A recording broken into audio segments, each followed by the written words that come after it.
The countdown is officially 0. The 2022 Cape Cod Baseball League season is finally here, and the Falmouth Commodores open up against the Harwich Mariners, a team that they'll play twice in 3 days. Hello and welcome to Arnie Allen Diamond at Guv Fuller Field, and welcome to Opening the Door. Alongside Logan Soforenko and Carter Bainbridge, I'm Trey Redfield. We're your media team this season, and we are more than excited to bring you Commodore baseball content up until now, and hopefully, guys, until midway through August. And Logan, I'll start with you. It's opening day. There's no better feeling. The rain is coming down right now, but hopefully it stays off come 6 o'clock first pitch. Yeah, happy opening day, Trey. Happy opening day, Doors fans. Right now, not the most ideal conditions, but unless there's a puddle in the infield and the bags are slippery, we're scheduled to play some baseball today. That's what we're hoping for, at least. Yeah. The rain coming down right now. Hope for the best come 6 o'clock. But, Carter, this is a Guv Fuller Field that has come through so many renovations.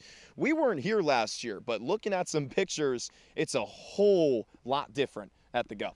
Yeah, it's night and day compared to last year, and the Doors, as well as their fans, are hoping that a new fresh coat of paint and some new dugouts and a whole lot else is going to help this team get back to the playoffs. There's an expanded field this year, so the top 4 teams in each division make it once again compared to the top 2 for last year. So hopefully the Doors can get back there after finishing 4th in the division and missing out last summer. Yeah, there was a COVID playoff format last year. Only 2 teams in both the East and West division made the playoffs. That is bumped up to 4, like Carter mentioned. But Logan, when you look at this Falmouth team, one last year that finished at 14, 19, and 2, like Carter said, 4th place. It's not the most ideal way to finish the season, but there's a lot of positives to look into with this squad. How did the Doors change it up this year? Well, talking to the guys, especially this past couple of days when they're arriving, they've all said the same thing. We have a group of dogs out here, and they're excited to play. They're excited to come in. They got a couple of new guys, couple of returners. We mentioned Anthony DeFabia. He's really excited to be back for a second year with the Falmouth Commodores. But they also said that there's nothing like summer baseball, and that meaning you form bonds with guys you met 4 days ago, and those bonds last for a lifetime. So they're looking to build that chemistry right out of the gates and get a good start to the season. It's so important, right, Carter? I mean, Jeff Trundy was talking about it with us. You know, this is a team that goes through a lot of bumps in the road at the start of the year because you're trying to figure out who meshes with guys best, where in the lineup do they fit well. When you look at this Falmouth team, who's someone that sticks out to you? Well, you said it, Trey. This is the era of roster turnover. You're going to see a lot of it early on in the season. Trey, I'm interested to see one guy who was here in Falmouth last summer for only a period of time. If you blinked, you might have missed him. It's Maui Ahuna, shortstop coming over from Kansas, recent transfer going over to Tennessee, one of the best programs in the country. He hit extremely well in Falmouth last summer in small sample size, but he's here for opening day. They're hoping to have him stick around for long because he's got a great hit tool that helped him hit almost 400 at Kansas this spring on the way to an all Big 12 selection. Hitting 400, that's not that bad last time I checked, guys. But let's move it over to the Mariners side. This is a team that hits bombs and then bombs after that. The Harwich Mariners were one of the hottest hitting teams in last year's Cape League season. But, guys, when you look at the current roster right now, there are a couple of names that are missing, one of them being Brock Wilkin, Logan. Yeah, he's not here. He's not here today. The reigning 2021 Cape League MVP. They will wait for him to get back here. But meanwhile, they have a Division III stud, Ryan McCarty, who absolutely meshes the ball, has an over 1,000 OPS this past coming spring. So it's going to be interesting to see if he's in the lineup today. But like you said, Gage Zeal, he's not here today, and Brock Wilkin not here as well. But then again, Harwich is full from start to the bottom. So Logan hitting on the reigning MVP, the Wake Forest Demon Deacon, Brock Wilkin. Carter, who is someone on this Harwich side that sticks out to you despite a couple of power hitters missing in this Mariner lineup tonight? Well, for me, it has to be LeJames Groover, otherwise known as Gino, to his NC State teammates and Wolfpack fans. He was exceptional with the Wolfpack this spring on a very good NC State team that a lot of people thought should have made the College World Series field. All he did this season was rack up a 24-game hitting streak, hit well over 350 against premier Power 5 ACC competition. Let's move it to the bump now, guys. This is a pitching matchup that is a pretty exciting one. Antoine Jean is starting for the Falmouth Commodores tonight out of Alabama. And then you look on the other side, it's Noah Dean out of Old Dominion. Logan, what sticks out to you with these two guys at the bump? Well, Antoine Jean pitched the final game for the Commodores last year, not the real one because it was, of course, rained out. But he pitched the last game last year. it's only fitting that he's coming back this year and pitching on opening day. So it'll be interesting to see what he does. But then meanwhile, for the Harwich side, Noah Dean, we mentioned, had the 4.15 ERA, 3-2 record this past spring. Should be a good one. And we talked to Antoine Jean. He's just as excited to be back here as anybody else. Should be a good day for some Doors baseball. We've seen Antoine Jean go from the starting rotation to the bullpen, going back and forth, dealing with a couple of injuries as well at Bama Carter. He's back, though, and there's really nothing else you can say about that. Jean is the opening day starter, and you got to give it to him. Yeah, and Commodore fans should feel good about it because Antoine Jean led the team in starts last year. He made 5 starts on the hill. He brings experience to the table. He knows what it's like to pitch in this park. And pitching at Bama, you know he probably knows how to handle the pressure as well. It should be a lot of fun tonight. It's the Harwich Mariners taking on the Falmouth Commodores. First pitch coming up very soon. This has been Opening the Door with Logan Soforenko, tonight's play-by-play guy, and tonight's color commentator, Carter Bainbridge. I'm Trey Redfield. I'll be on the sidelines. The M's and the Doors coming up soon.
Testing.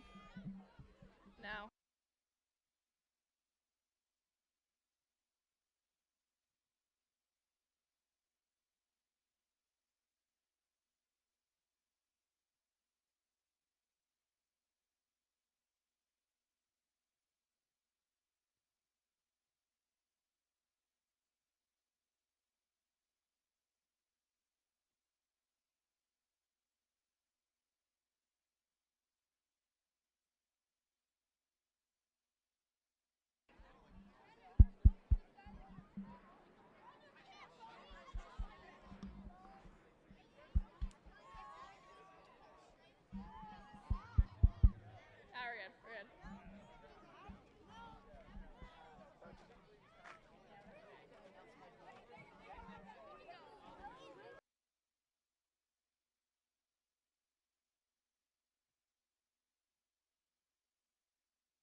Here are the starting lineups for tonight's game.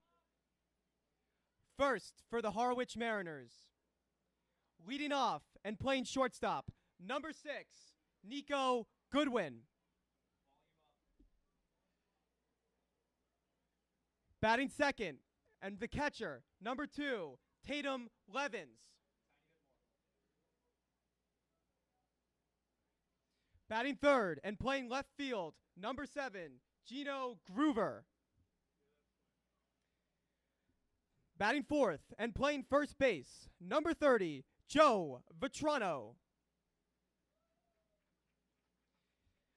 Batting fifth and playing right field, number 34, Tommy Seidel.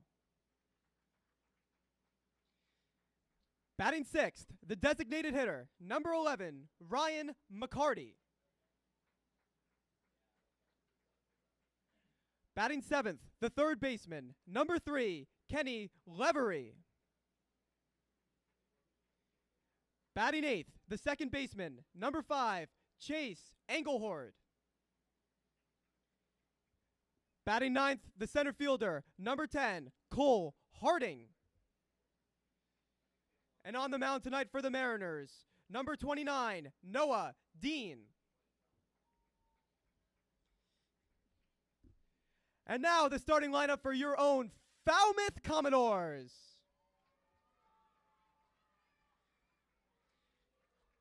Leading off and playing second base, number 5, Eddie Salvador. Batting second, the catcher, number 2, Alex Mooney. Batting third, the center fielder, number 9, Cross Factor. Batting fourth, number 9, playing right field, number 16, Drew Brucher.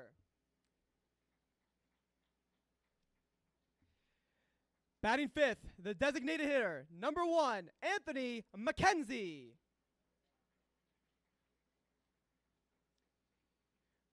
Batting seventh, the shortstop, number 20, Kyle Russell.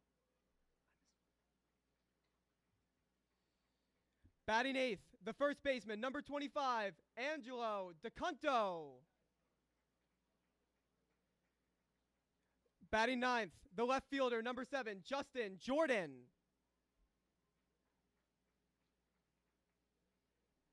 And on the mound tonight for the Falmouth Commodores, Antoine Jean.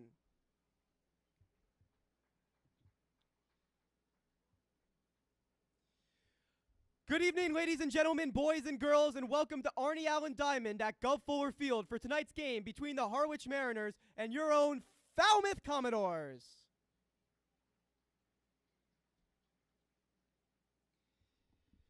Throwing out the first pitch will be 12-year-old Moss Junker. Moss has been a lifelong fan of the Falmouth Commodores. He has been playing with Falmouth Youth Baseball since he was 9 years old, playing on NAPA Auto and Chapman.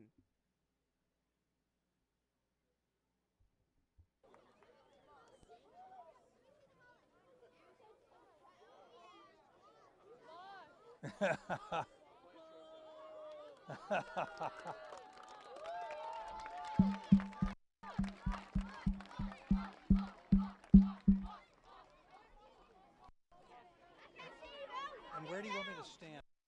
Just over in the grass? See you, Moss. What? All right.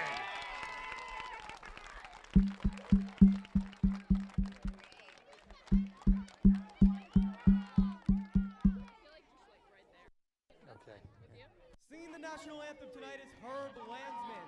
Herb Landsman is a lifelong Falmouth Commodores and Boston Red Sox fan. Herb performed the national anthem at Fenway Park in 1995 and 1997 for the Red Sox. He and his wife Cindy live in Mangasset in North Falmouth. Together they have 4 children and 4 grandchildren, Lucy, Nolan, Harry, and Theo. Herb has been the Executive Vice President of Merchandising at Home Goods and TJ Maxx for 33 years.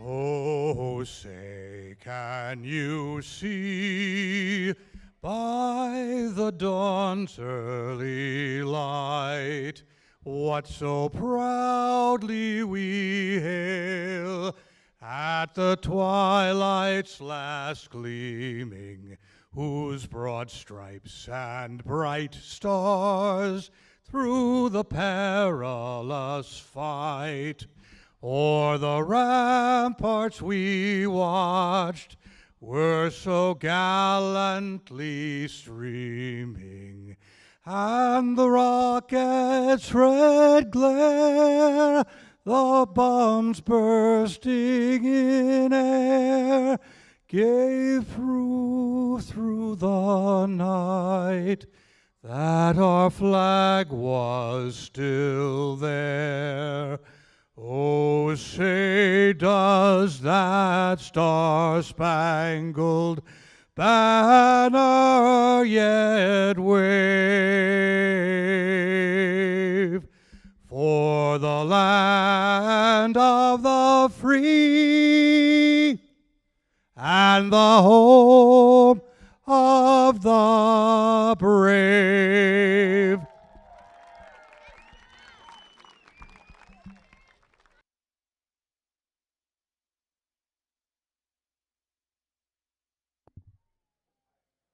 We welcome the Falmouth Youth Baseball League. For almost 50 years, FYB has seen thousands of players come through its program. Many have enjoyed successful high school careers, college careers, and a few have gone on to play at the highest level, playing in the MLB.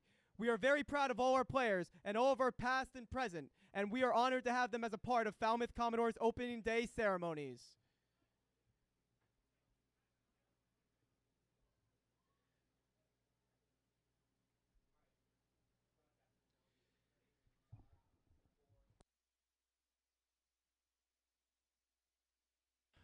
All right, folks, welcome to opening day for the 2022 Cape Cod Baseball League season. The historic Arnie Allen Diamond at Guv Fuller Field is the scene for today's matchup as the Falmouth Commodores play host to the Harwich Mariners. As we welcome you inside, hope you're having a great day, along with Carter Bainbridge, Logan Soforenko with you. We'll be hearing from Trey Redfield throughout the broadcast and in just a couple of minutes. But Carter, happy opening day. Happy opening day to you too, partner. It's an exciting day. The weather has really improved. We had some drizzles earlier. Weren't sure if we were really going to get this game in, but the sun is out, and hopefully it's going to shine out on the fans who braved the trip today and shine on the Commodores as they search for an opening day win, perhaps on a return trip back to the playoffs this year. We talked about Antoine Jean in opening the door, and he's getting ready to go right now. It's going to be him on the bump for the Commodores, and then on the other side it's going to be Noah Dean. But let's talk a little bit about the transaction side of the way that the Cape Cod League works, and especially with the Falmouth Commodores with all these temp players, a couple of temp guys in the lineup today. And for more on our story, we're going to send it down to our sideline reporter who has got a bunch of information, Trey Redfield. Trey, how's it going down there on the third base side?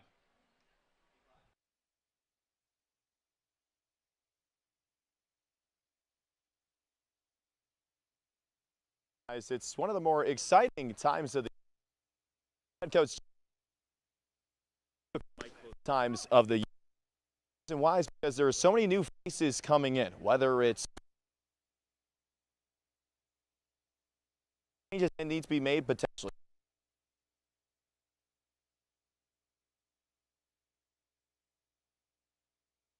Figure it out. This year it's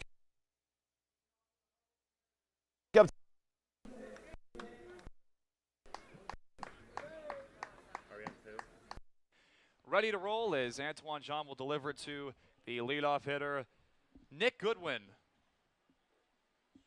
Nick Goodwin getting things rolling for the Harwich Mariners. Great to have you with us here at Guv Fuller Field as we're underway for the 2022 season as that ball is cut on and missed for strike one. Nick Goodwin from Kansas State, the sophomore infielder, behind in the count, 0-1. So look at ball one just outside. Antoine Jean, the left-hander out of Alabama. We talked about him in opening the door before the game. Haven't really gotten a chance to talk about him very much yet. Fastball, changeup, slider in his repertoire. In the other way to left, Butcher makes the play. So one gone here in the top of the first inning.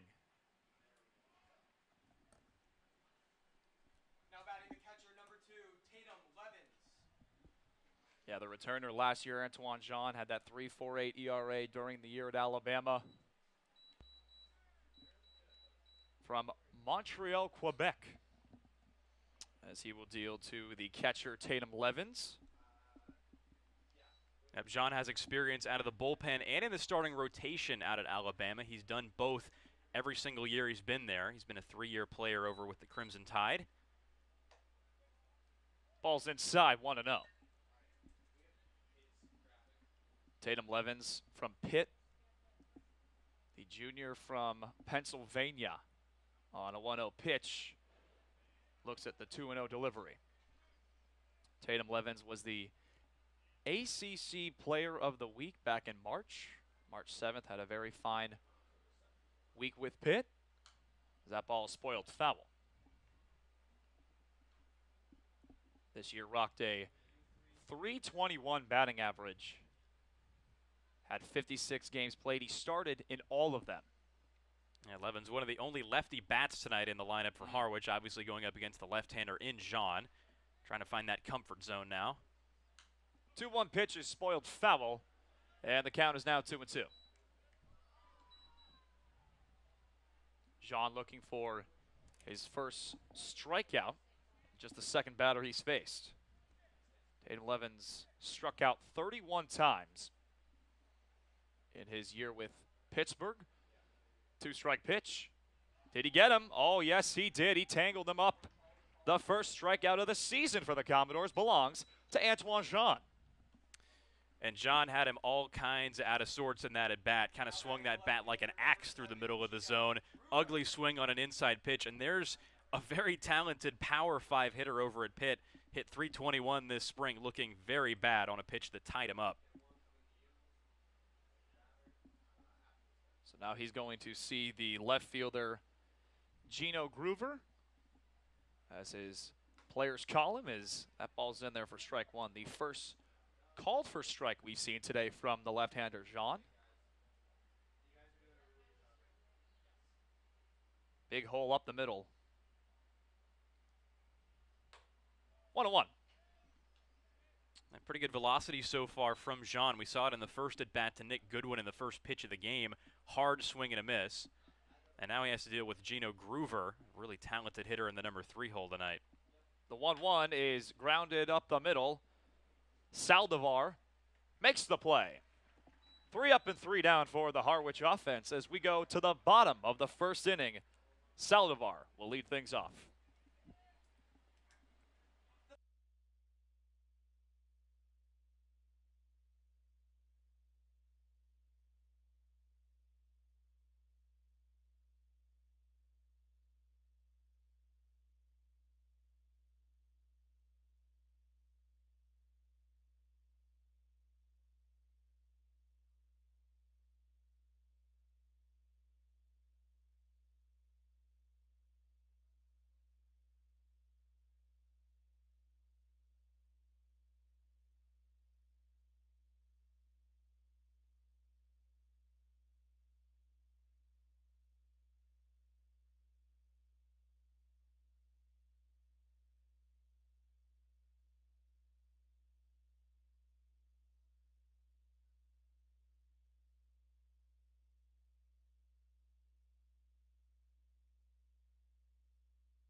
Back here at Guv Fuller Field, Noah Dean, the left-hander, on the bump for the Harwich Mariners. This year pitched in 19 games, all of them out of the bullpen. 3-2. We mentioned in opening the door with the .415 ERA. He will go against the leadoff hitter who just made the play over at second base for the Falmouth Commodores, Eddie Saldivar. So Saldivar, who came on over to make that play, as we mentioned, in the top of the first inning.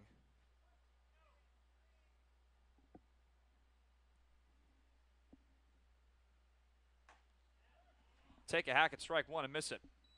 Saldivar, the freshman from Clovis, California. Went to Long Beach State. Good to see his teammate Watts Brown on the Falmouth Commodores as well, as he is quickly behind in the count, 0-2. And you quickly see what's made Noah Dean so effective over at Old Dominion. He sits mid-90s with his fastball, tops out at 96. And if you listen to people over at Old Dominion and listen to some college scouting sites, they are really high on this guy's stuff. You hear about spin rate and other metrics like that. Noah Dean has got it. This guy has nasty stuff, and you've seen it on 2 fastballs right here. 2-strike pitch misses upstairs. The count is now 1-2.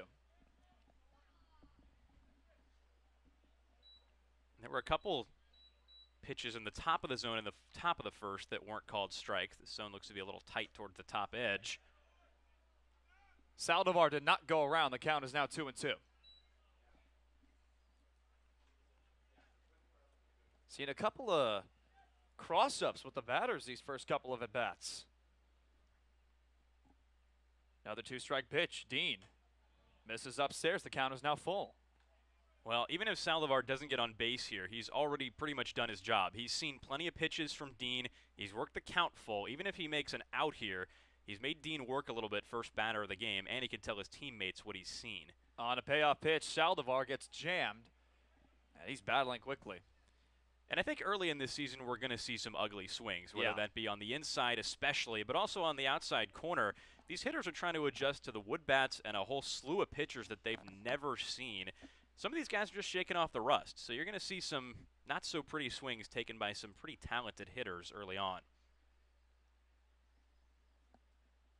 Another payoff pitch. Cut on and missed, strike 3. Dean wins the battle as Saldivar is retired, and there's one gone here in the bottom of the first. And Dean has made his money over at Old Dominion with that fastball. It's his primary pitch, and he's going to it on 2 strikes in that at-bat. Saldivar just chased up a little bit high, and that's a pitch that's very hard to catch up to, especially against a guy who tops out at 96. So that'll bring up the shortstop from Duke, Alex Mooney. On the first pitch he sees, he pops it up high in the air towards the Falmouth faithful. Happy everyone was able to make it out to the ballpark today because of the inclement weather. Nice and clear today. Alex Mooney, the 6'1" freshman, just finished his season with Duke. Hit .292 this year. 0-1. Counts now even. And you saw in the first pitch of this at-bat, Mooney was late on that fastball, same as Saldivar was on the strikeout and a couple pitches in his at-bat. These Falmouth hitters are just going to have to time up Dean from that arm slot from the left side. 1-1 is ripped deep in the air to left center field.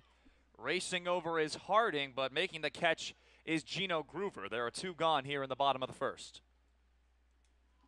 Well, I'd say Mooney timed that one up pretty well, wouldn't you? I mean, a really good drive out to left field.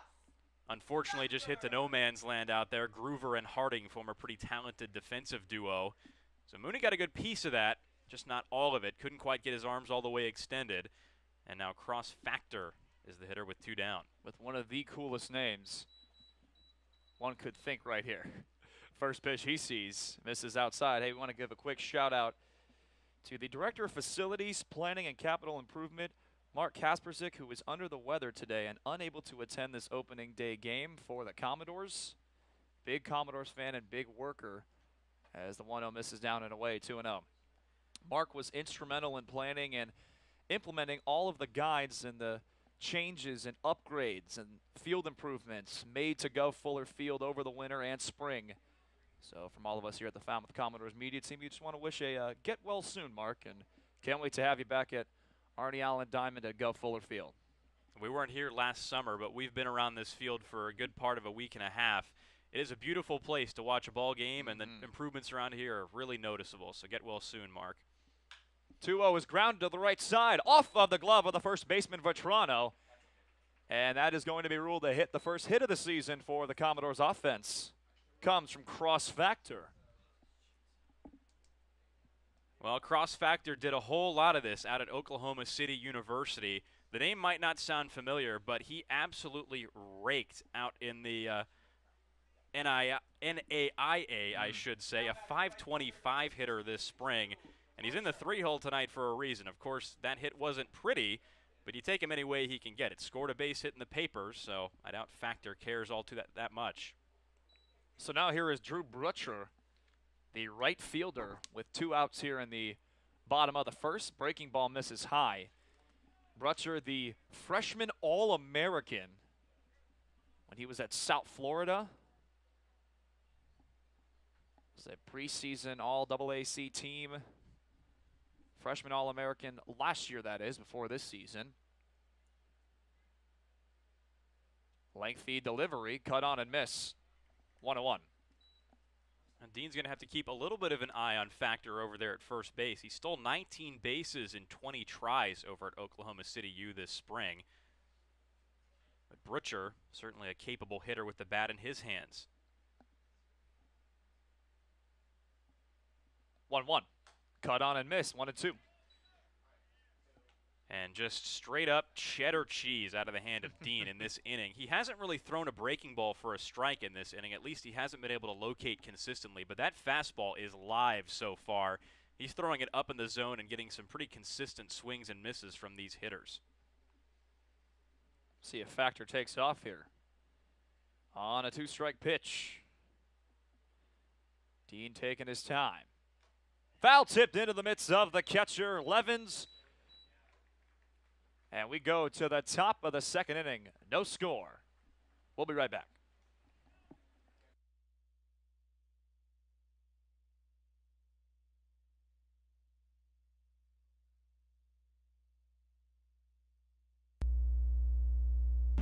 Hey there, Commodore fans. Thanks for joining us and cheering on your Falmouth Commodores. Want to take a break from the action? Come make a visit to the merchandise booth. Check us out behind home plate. We have a bunch of new designs for you to purchase, from hats to shirts, jerseys, crew necks, wine glasses, and even baby bibs.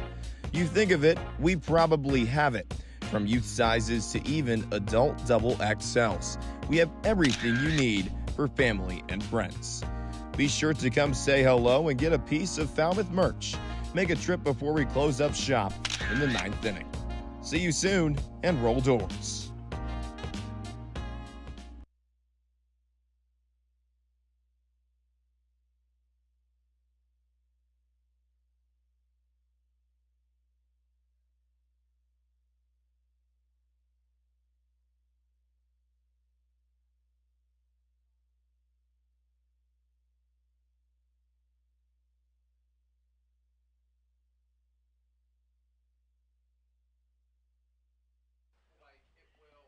Back here at Guv Fuller Field for opening day. No score through 1 full inning.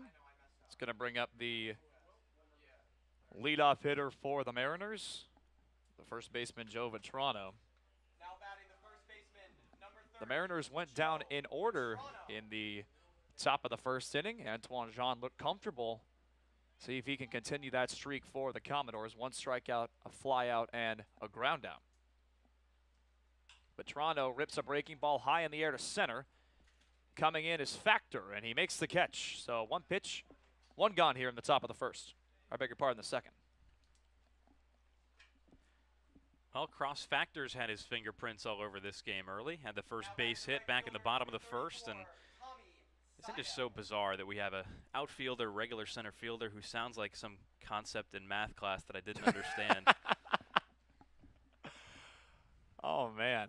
I'm not here in this booth because I could do Algebra 2, I can tell you.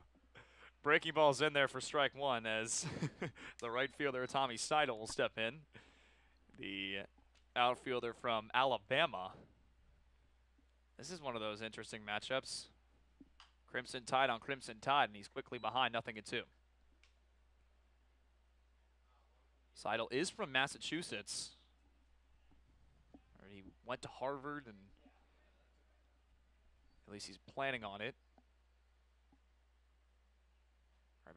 back when he was with the Crimson, as that ball misses upstairs. I think there's an interesting contrast tonight with these starting pitchers. Antoine Jean goes to Alabama. He goes to a Power 5 school in probably the most talented baseball conference in college baseball, with a nationally recognized team and brand. Grounded to short. Mooney makes the play. 2 gone here in the top of the second. But so far he's been just effective, just to finish that thought, as Noah Dean on the other side, who pitches at Old Dominion. A little bit less of a known quantity, but he was overpowering in the bottom of the first. His fastball looked like it had some real life tonight. And Jean just had no trouble retiring his Alabama teammate. So we were talking about this kid in pregame notes. Ryan McCarty, the designated hitter on the first pitch, will take ball 1 from Penn State Abington. And check this out, 529 batting average. It's absolutely insane, as he will look at strike 1 via a breaking ball. He played in 44 games for Penn State Abington, had 100 hits, 27 doubles, 3 triples, 29 home runs. And he's only struck out 13 times in 189 at-bats. And McCarty's numbers for his career at Penn State Abington are pretty mind-boggling. Jean is trying to deal with him right now. Threw a breaking ball for a strike, missed with another, and couldn't find the zone with that fastball. But we paid a lot of attention to McCarty when we were preparing for this season. He did just a whole lot of damage over at Penn State Abington. All across the board, his numbers are shocking. That one is ripped into left. Jordan makes the catch. 3 up and 3 down. We go to the bottom of the second. Still no score.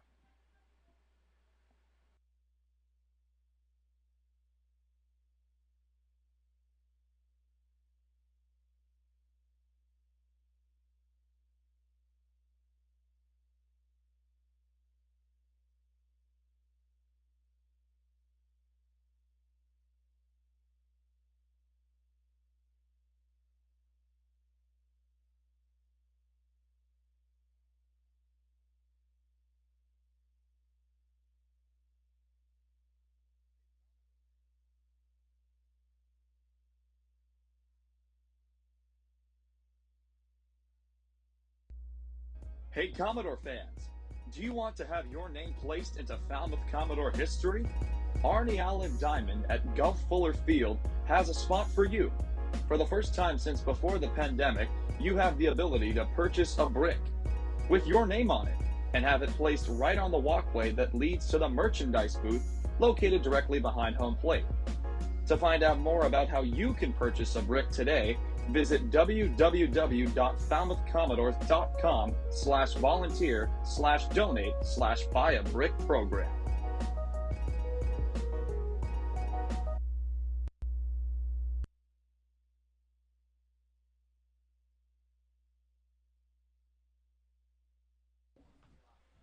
Back here at Guv Fuller, Anthony McKenzie, the designated hitter for the Falmouth Commodores, will lead things off. And we talked to Anthony McKenzie in the arrival days, I guess you could say. Had an injury with Sam Houston State, and he talked about how awkward it was being the designated hitter. So had the 242 average, but still he was able to have a great season. But he said it, he's a middle infielder. He's not used to DHing, so it was a little bit of a curveball, and here he is on opening day DHing for the Commodores. Yeah, some players just like to get into a rhythm fielding. McKenzie's certainly one of those guys. Cut on him, missed strike 1. But there's 2 things working against McKenzie as it sits right now for infield playing time. Number 1, the Commodores have just a slew of talented guys they can put at infield spots, from Alex Mooney to Eddie Saldivar to Maui Ahuna, who's resting tonight. Breaking ball misses down low, 1-1. So McKenzie tabbed with DH duties tonight. Hit 242 at Sam Houston State this spring as a sophomore. But also commented, Logan, this could work to his advantage, that he feels pretty comfortable with the wooden bat. Yes, he very vocal about the package he received as he got jammed there, 1-2. Got a good deal, a nice bat that had his name engraved into the barrel. But he's behind in this count, 1-2.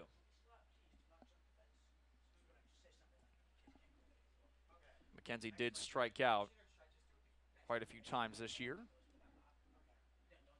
On a 1-2 pitch, Noah Dean misses upstairs. And again, late swings in this at bat from McKenzie. He's fouling off balls the other way. Just trying to time up the fastball from Dean, who has really had good stuff here tonight. Tatum Levens behind the plate. I hope he's broken his glove in. Otherwise, his hand's going to be about twice the size as the other. Breaking ball the other way and through into right field for a base hit. So Anthony McKenzie is on with nobody out. And that's a good piece of hitting right there. Going the other way, kind of sat on the back foot and took it into right field. Yeah, you said it. And I think for Dean, the feel isn't really there so far with his breaking.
The other.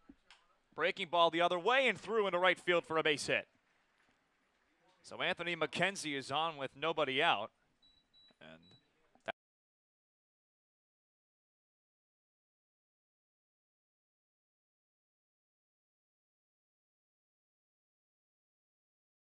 hitting Russell. And this was a problem for Dean over at Old Dominion. He walked 5.5 batters per 9 innings, even though opponents only hit 141 off him the whole season. 3-0 pitch. That's in there for strike one. So he's still got the hitter's count, the good one, and you mentioned the walks. Dean has not yet walked a batter today. Neither has Antoine Jean for the Commodores.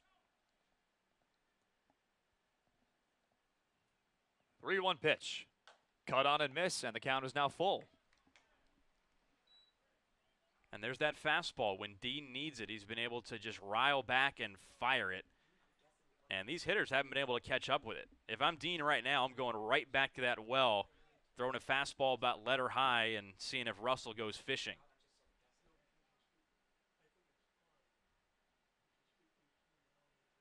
Payoff pitch. And he walked him. First walk of the day. And the Commodores got something brewing here with nobody out. And I think Dean had the exact same idea there. High fastball, try to get Russell to chase. Don't give him anything to drive. He certainly didn't. That fastball missing up and away like several others in that at-bat. So now Dean and his catcher Tatum Levens have to regroup here, find the strike zone with Jacob Cozart at the plate. Cozart, the stud from NC State.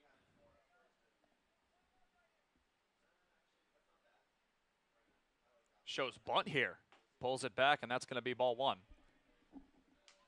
McKenzie over at second reached on the single, and Russell reached on the walk. Cozart, who was named an Under Armour All-American, has the ability to do some damage here.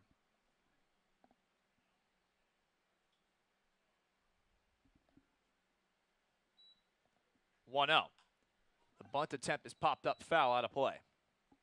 And this is certainly an interesting decision here early on in this game, bottom of the second inning, and Falmouth manager Jeff Trundy trying to play a little small ball here with his catcher in the number 7 hole. Cozart, of course, a left-handed batter, perhaps liking his odds a little better to lay one down than put one in play off of the lefty Dean. See if he goes to it again.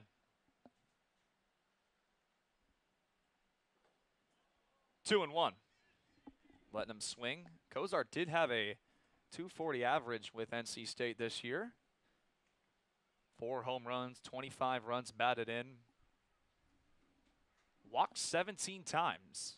But you can imagine he's a little uncomfortable in this at-bat, having to lay it down a bunt after only one sacrifice all spring over at NC State.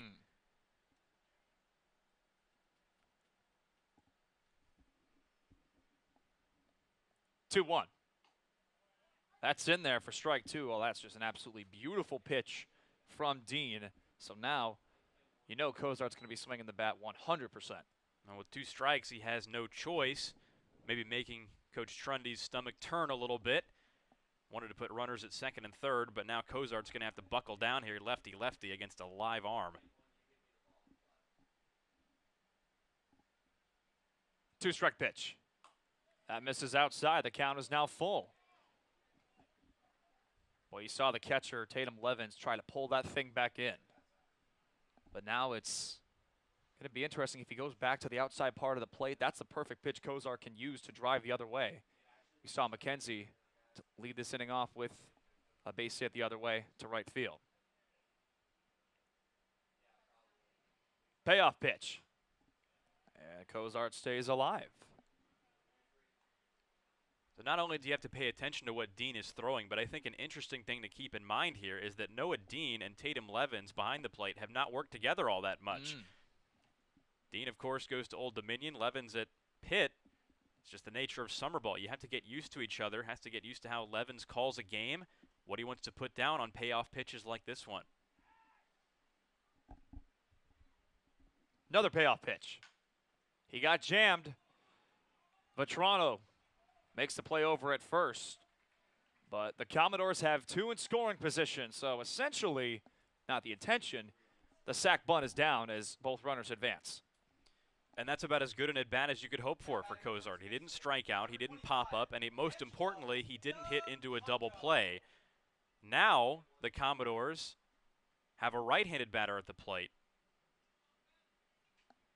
So now here is the first baseman, Angelo DeCunto. Playing some first base today with McKenzie and Russell on, and 1 out here. That's going to be ball 1. Had him dancing a little bit there, Carter.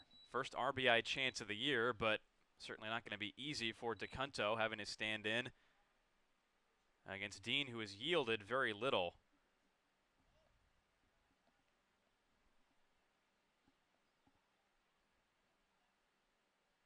A lot of foul balls, and the Falmouth faithful, a good crowd on hand, are going to have plenty of souvenirs. First team All-Patriot League. Trying to get some runs on the board. Yeah, DeCunto wasn't an all-world hitter over at Holy Cross this spring. He struggled with the bat, especially compared to his junior year. This past season, his senior season. But can come through here in a big way. Good stop there by Levens, and the count is now 2-1. And we see the velocity reading flash up on the scoreboard, 81 miles an hour. It's definitely not Dean's fastball, and you can tell because the control just hasn't been there for his off-speed offerings. It's gotten into a little bit of a jam in this inning, and the fastball is what helped put Kyle Russell on base. He now stands at second with a little bit of wildness. 2-1 pitch. Cut on and missed, 2-2. Ball came in there at 91, and right now, Dean with 2 strikeouts, both swinging and missing. You got Saldivar and Brutcher back in the first inning. And when you have stuff this nasty as Dean has tonight, the righty-lefty stuff doesn't really seem to matter. The right-handed batters for Falmouth have been very late on the fastball. 2-strike pitch. Upstairs, another full count this inning. It is the 3rd one. So now you talk about what you got to do here with just 1 out. Well, for DeCunto, it's putting the ball in play. Yeah. The beauty of the double play ball being eliminated is huge.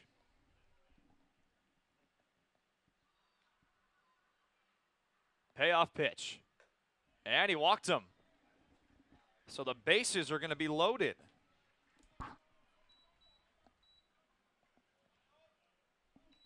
I mean, good at bat by DeCunto. Really all you can do. Again, productive at-bats, plate appearances, and productive outs made so far by the Commodores, at least by Jacob Cozart when he grounded out.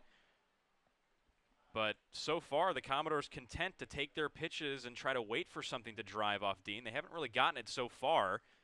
But 2 bases on balls on brand for Dean, who walked 16 in 26 innings at Old Dominion this spring. And now Harwich is going to have a meeting of the minds out on the bump.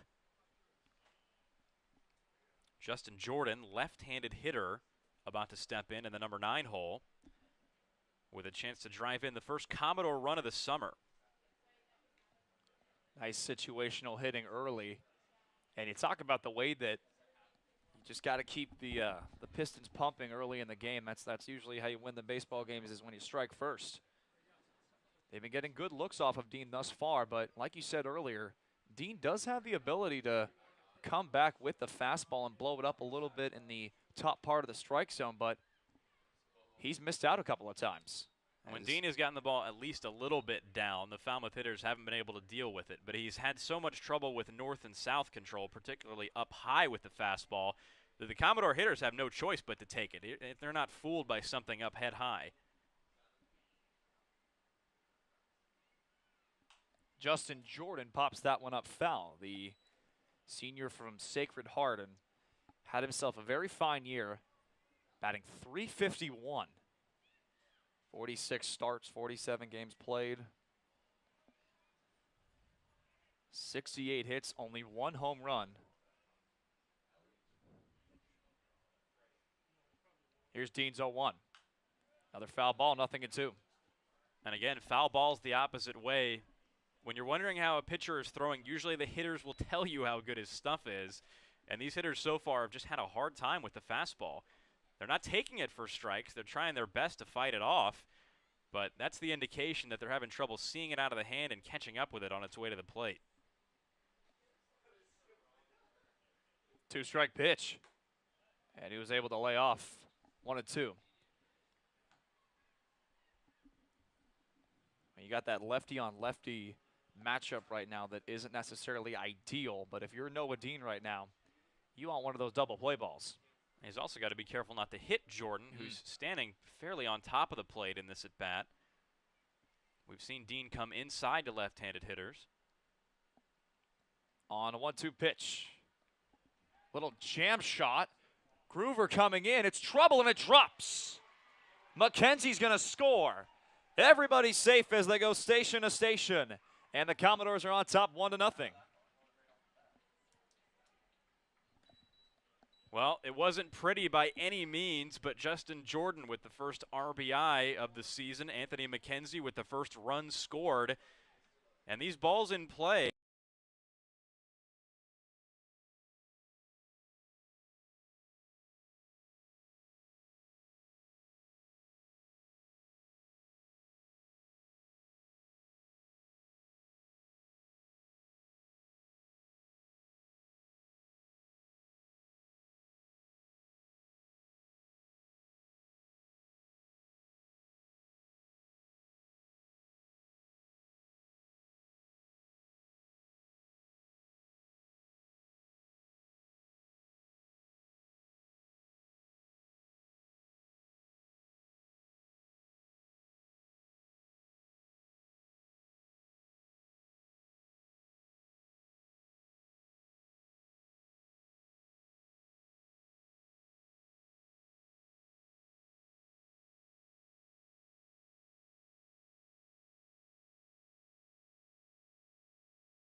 1-2 pitch.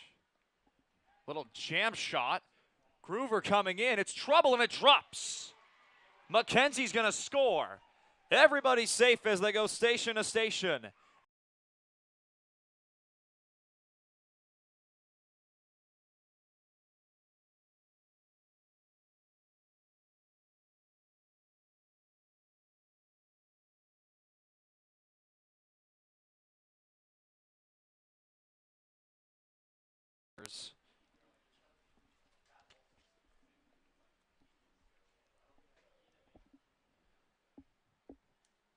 I'd like to remind you that the Falmouth Commodores are right back here at the Guv tomorrow against Katuitt. Should that game actually happen, because it is supposed to rain, we will keep you updated. As we will step aside for just a couple of minutes. We'll be right back after this pitching change.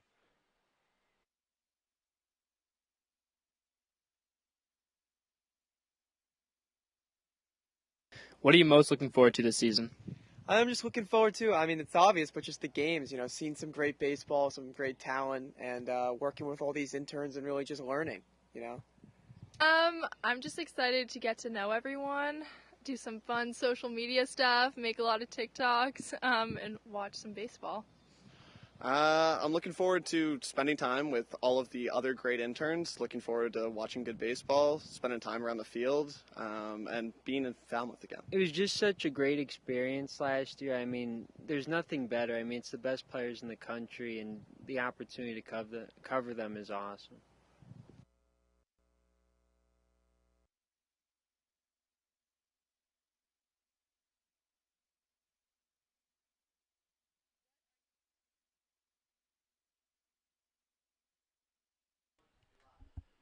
So now it's going to be the right-hander Joe Savino from Elon, the 6'4" redshirt sophomore. He will relieve Noah Dean. And Carter, what kind of stuff are we seeing from this kid from this past spring?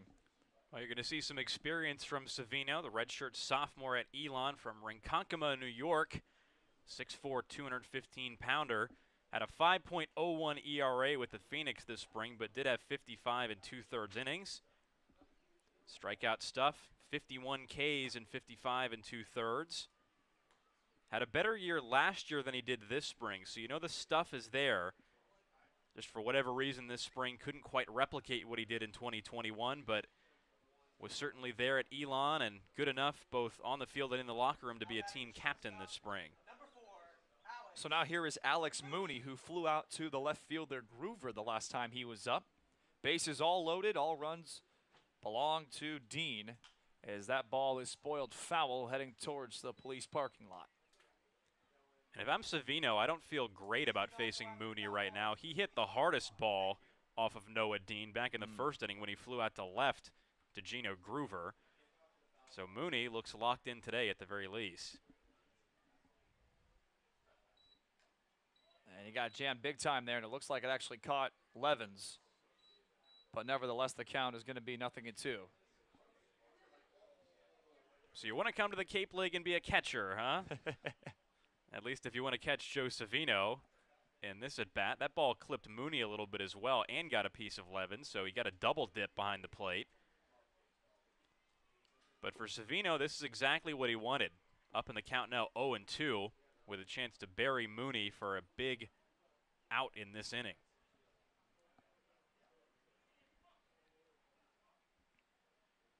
Two-strike pitch from Savino. Misses outside, 1-2. And why not? You're ahead in the count. Play around with the outside part of the strike zone that may not necessarily be a strike. I don't hate it at all for Savino. He's not a very wild pitcher. Certainly wasn't over at Elon. He was hit hard, but only needs one out here. That misses low, 2-2. Good discipline there from Alex Mooney. Mooney, this past year at Duke, did walk 27 times. Only grounded into one double play. Now this pitch right here is important for Savino. You don't want to run it full with 2 outs. Cut on and miss, strike 3. The Commodores strand the bases loaded, but Falmouth does lead 1-0 as we go to the top of the 3rd inning. We'll be right back.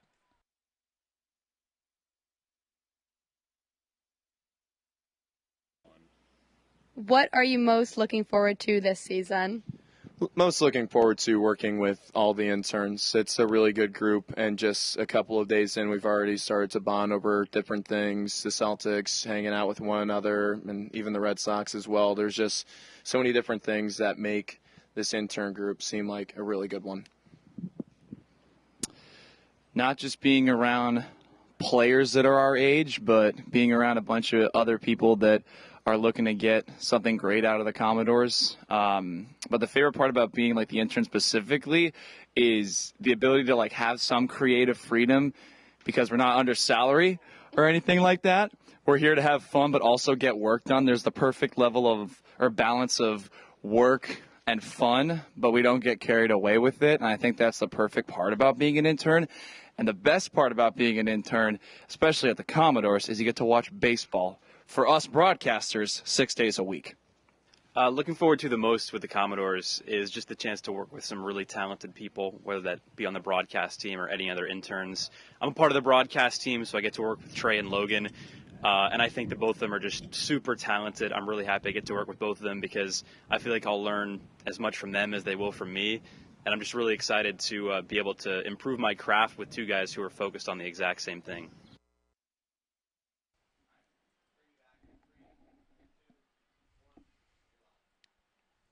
Oh, shucks, Carter. You didn't have to say that about Trey and myself as we welcome you back to Guv Fuller Field. Kenny Lavari will lead things off for the Harwich Mariners. The Commodores got a run in the bottom of the second inning. Jean still on the mound as he will deliver ball one. And for all the hubbub made about Noah Dean in this game with his high velo and early cheese, Jean has succeeded so far. Count now 1-1. Lavari from Old Dominion. Teammates with Dean. The 6'2", 185 sophomore from New Jersey on a 1-1 pitch. Spoils that breaking ball behind home plate. The Mariners still looking for their first base runner. Yep. Jean has been really effective so far. He struck out one, gotten a couple flyouts, 2 ground balls. Trying to set this lineup down the third straight time, 1-2-3. On a 2-strike pitch, Jean. Oh, that one is ripped deep to right field. Brutcher is back, and that one is gone. The game is tied.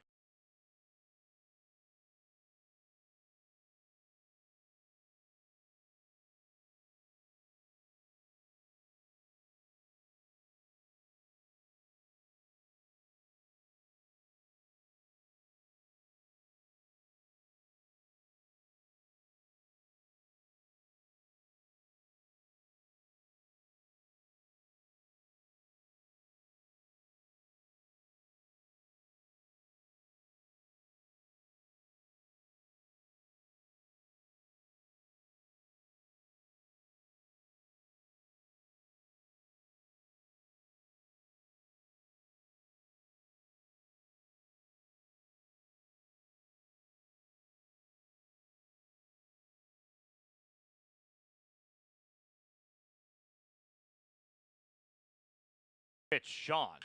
Oh, that one is ripped deep to right field. Brutcher is back, and that one is gone.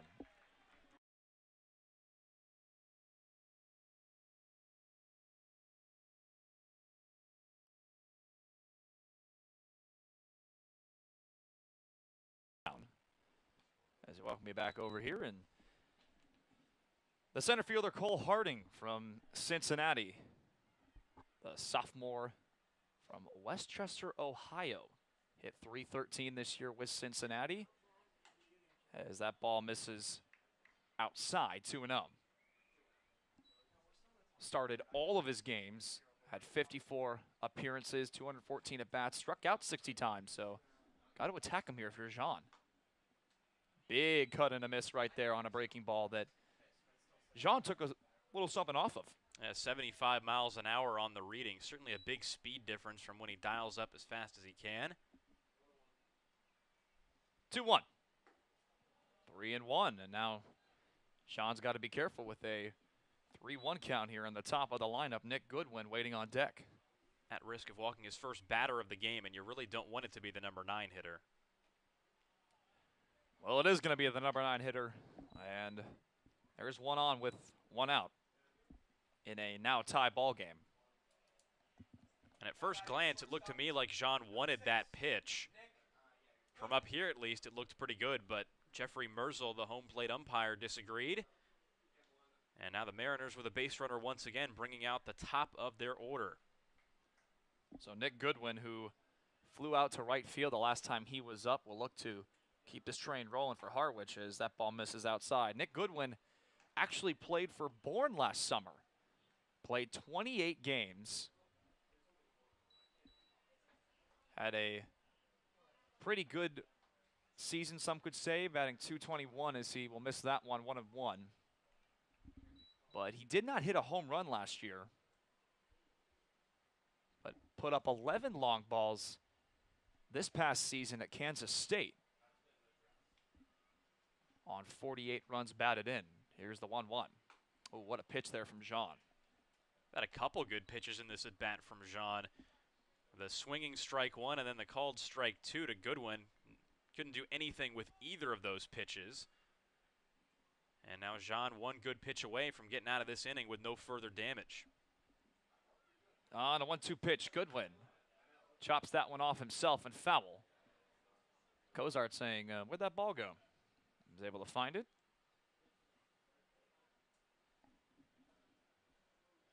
Antoine Jean does have 1 strikeout today. He struck out Tatum Levens. Trying to get his second one right here or just retire Goodwin. Another foul ball. This is where you wish you had StatCast. Figure out how many foul balls have come right behind the plate. They're late a couple of times. Or you can figure out how hard hit the outs have been for Harwich versus how hard hit the base hits have been for Falmouth. I guarantee that's a big difference. Another 2-strike pitch. 2-2. And Nick Goodwin, playing with Bourne last summer, did get some at-bats against Falmouth, but he did most of his damage in one particular game. Late June had 1 outing when he went 4 for 5 with a double and 2 driven in. In the air to left. Jordan back at the wall, and that one is gone. 2 home runs this inning for the Harwich Mariners, and it's now 3-1. And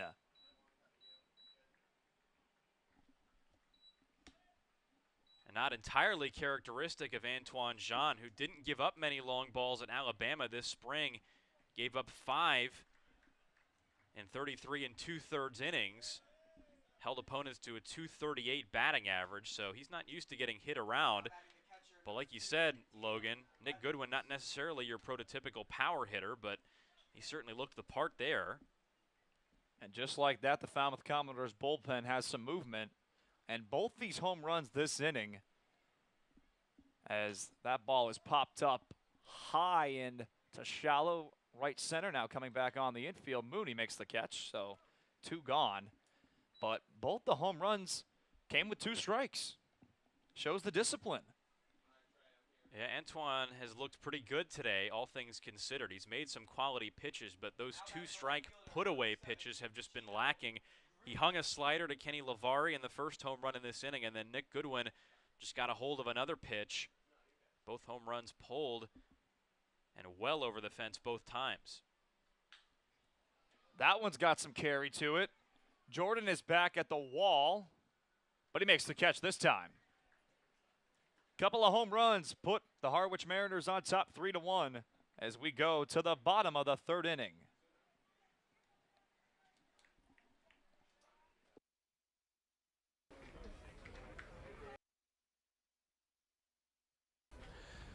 Welcome back to Guv Fuller Field. The Mariners in front of the Commodores as we head into the bottom of the 3rd. When you look back at last year's result, Falmouth finished 14-19-2.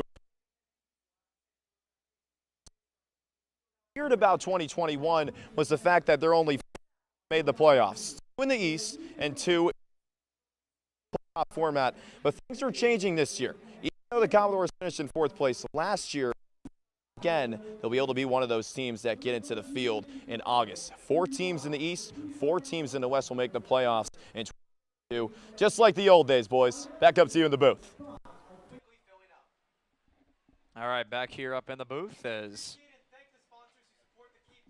we're ready to roll here, and in between innings as we have another pitcher on for Harwich. It's going to be Jonathan Santucci. And that's the beauty of summer ball, is the innings limit is so weird and cumbersome. You could see up to 10 pitchers per game. For any of our viewers that aren't necessarily familiar with the idea of the flow of summer ball, but when you talk about the way Santucci has played, came from Duke, from Leominster, Mass, so knows a thing or two about Cape Cod. Had a 4.17 ERA in the 2022 season with Duke. 2-3 record, 20 appearances, 7 games start, and 41 innings of work, 32 hits, 22 runs, 19 of those were earned.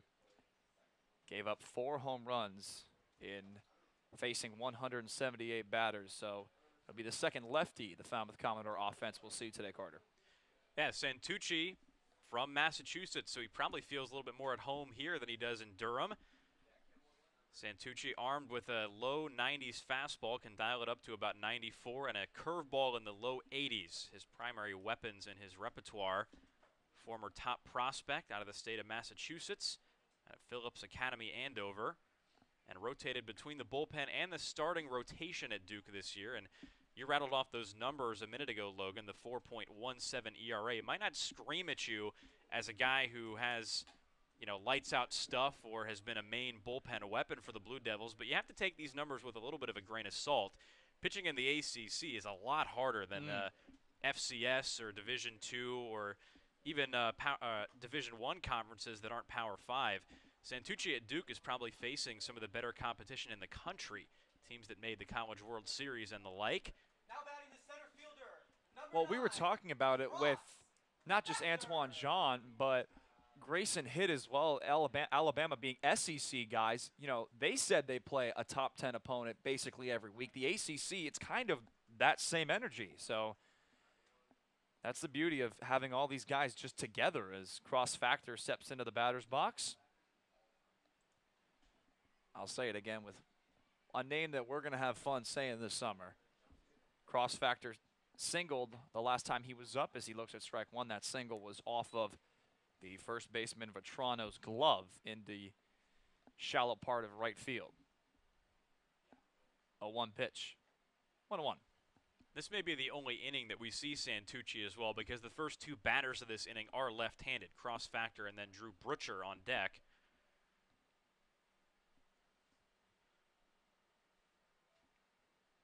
Oh, 1. Breaking ball is fouled off himself, 0-2. It was Factor back in the first inning who got things started with that single that was deflected off of Vetrano's glove over there at first base. And he could start something here again in the bottom of the 3rd. With the heart of the order for Falmouth up, trying to mount a rally here, suddenly down by 2 runs. 2-strike pitch. Cut on and missed strike 3. So Santucci gets his first strikeout of the day on the first batter he sees. By way of the K, and now that's going to bring up the right fielder who had to watch that home run for Falmouth. Now batting the right fielder, number 16, Drew Butcher. That one misses low, 1-0. Factor, the 5th strikeout victim in this game. Not necessarily dominant stuff from the Harwich pitchers. They have given up a run and some walks. Nice little breaking ball in there for strike 1. Came in at 82. But the whiffs early in the season, just a product of guys getting acclimated. 1-0 is grounded to the right side, and Engelhard makes the play. 2 gone. And especially when you look at the numbers for the Harwich offense, they've only struck out once. So a lot of ground outs, a lot of fly outs, and obviously the couple of home runs. And so far, Harwich manager Steve Englert has looked pretty smart for pulling Noah Dean after just an inning and 2/3. officially on the day gave up 3 hits and 1 earned run. It walked 2, struck out 3, but these Mariner relievers have done the job. McKenzie looks at ball 1. McKenzie got the bottom of the second going with a leadoff single. He came around to score on a Justin Jordan cumbersome and awkward single, but Falmouth will take it. The 1-0 is inside. And Santucci has definitely done his job in this inning. He retired both lefties, first 2 batters of this inning. It's a lot harder to get things going with 2 outs than it is no outs. Broken bat. Weird hop is taken in by Goodwin. Tough play, and he gets him. Wow, what a play from the shortstop, Goodwin. He hit a home run in the top of the 3rd, and he ends the 3rd with a razzle-dazzle play as we head to the top of the 4th inning. 3-1 the score.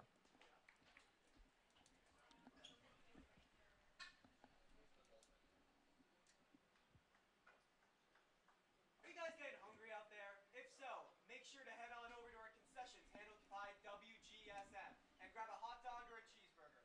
Nobody does ballpark food quite like WGSM. Whether it's life insurance to safeguard your loved ones,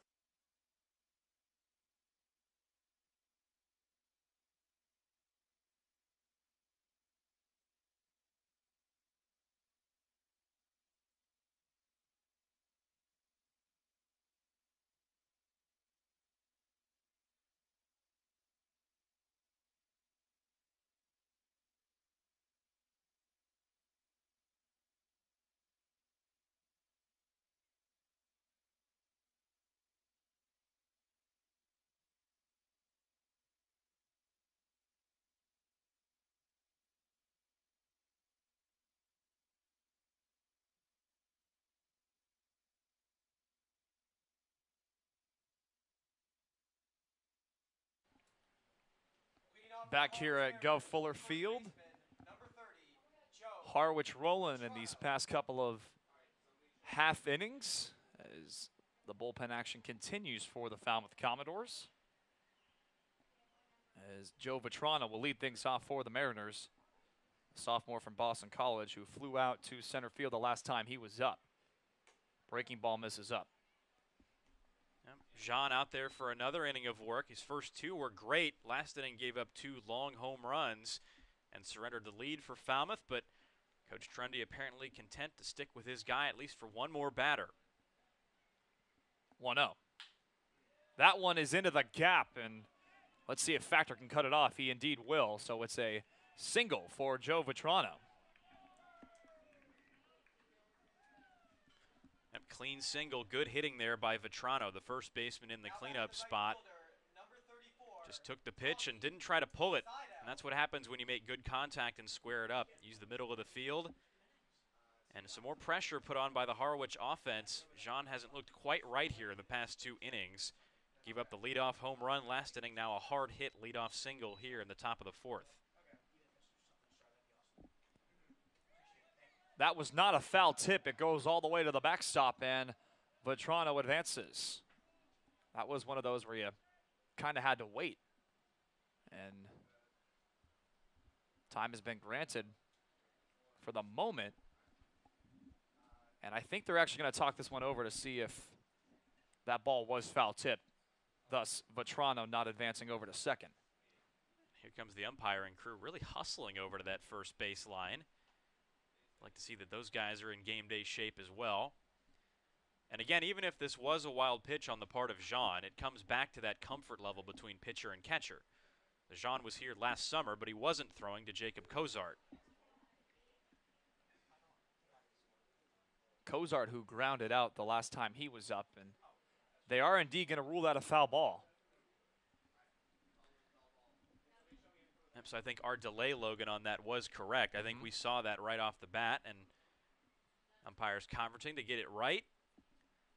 It's the beauty of being in our amazing press box, which the city of Falmouth is, we'll be saying this throughout the entire season, has done such a great job on not just keeping this field amazing with the upgrades, but taking care of us upstairs. 0-1 pitch. Cut on and missed, 0-2. Nice little breaking ball there from Jean. down to 74 miles an hour. So you get that speed differential, and you get ugly swings like that one from Seidel, who chased a pitch down and in. Seidel, the right fielder, behind in the count, 0-2. 2-strike pitch. Little broken bat. This could be 2. And Jean has to go over to first. Close play, and Seidel beats out the throw. Little indecision there from Antoine Jean, and it looks like it's going to be ruled as an E1. And the E1 is going to go in the books for the late throw, but the real error is what went on in Antoine Jean's mind as he fielded that ball. He knew, or rather he didn't know, that his only play was to first. He wasn't going to be able to field that in time and go to second. Instead, he double clutched and couldn't finish it off with the throw to first. And that's one of those where he kind of adjusted to it weirdly, just simply because whether it be the left-handed pitcher not necessarily getting the best foot, because you never see left-handed throwing infielders, but nevertheless, 2 on here with nobody out. Popped up, twisting to foul territory, but it drops in fair territory, and there's not a play at second as it gets away from the second baseman Mooney, and a run scores. It's 4-1. Mooney, the acting second baseman, you should say there, but it's now 4-1. And we'll see what they rule that. Definitely a hit that dropped, but an error on the throw.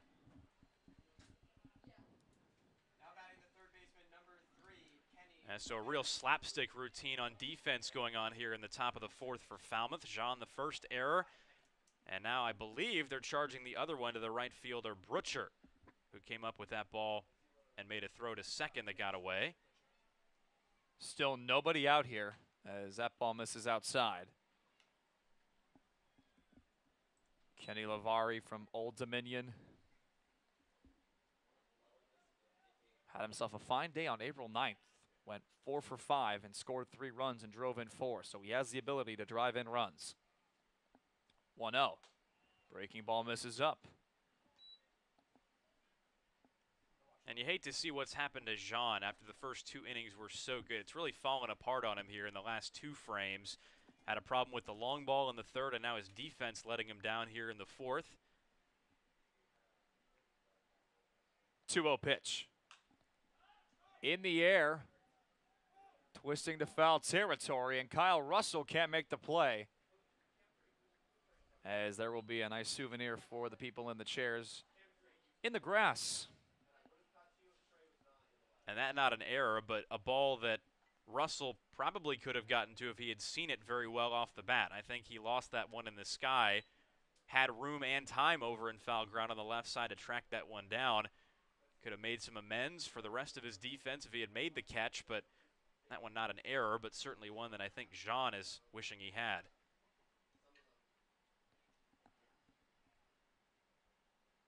Cut on and miss, strike 2. Jean's got a battle here, and that also comes with getting acclimated to not just the dimensions of Guv Fuller, but just seeing how the ball travels here as a defensive player, because these balls have been hanging up there for a long time. I think you're definitely right, and I'll add something to that after this pitch. And Lavari stays alive, still 2-2. I think it's certainly right that these guys have to get adjusted to this field. And we haven't seen an outfield play yet where guys have had to play a ball off the wall. We're still waiting to see what that's going to look like, because as we understand it, there was some work done to the outfield fence now, and there is a corner out in center field. It's not perfectly rounded, so you have to think Jordan, Factor, and Brutcher out there might have to adjust on a ball hard hit. Ripped to first base. Good pick there from Mooney, but the throw is offline. But they do get an out. Run does not score. Boy, what a pick there from the shortstop, Alex Mooney. And obviously you have to counter with a good stop there at first base, because if that ball got away, another run does score. Yeah, hard to turn double plays. It's why you can't assume them on a guy tearing down the line. McCarty out on his way to second. Lavari reaches on the fielder's choice, and now there's runners at first and third.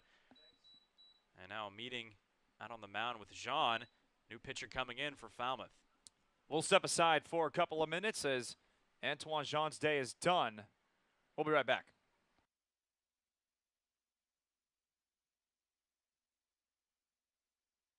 What's your hottest take? Hottest take? Hottest take is that a straw has 2 holes, not 1.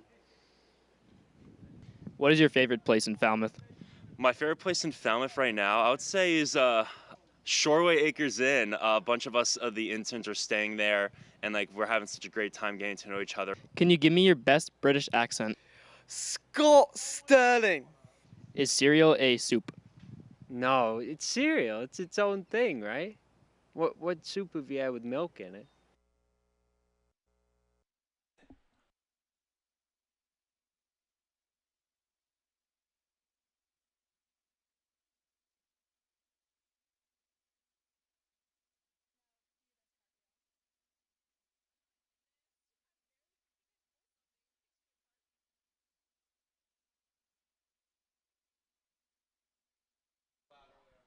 Back here at Guv Fuller Field, Antoine Jean's day is done.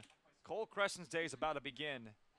The right-hander from ULM, the sophomore, the 6'3", 185 right-handed pitcher from Manville, Louisiana. And he has some numbers he's excited to work on here in the Cape. As Jean brought experience to the mound today as a guy who led the team in starts last summer with 5, but couldn't make it through the 4th inning. Some problems owed to his defense. Also gave up 2 long balls tonight. Now Cole Crescent, the right-hander, into the game. 6'3", 185-pounder from Louisiana. Sophomore this spring at UL Monroe. He played 15 games for the Warhawks. 3 out of the bullpen, a dozen starts. The numbers not pretty for Crescent. 7.08 ERA over at ULM. 63 hits, 48 earned runs. 25 walks, 40 strikeouts, gave up 9 home runs on the season.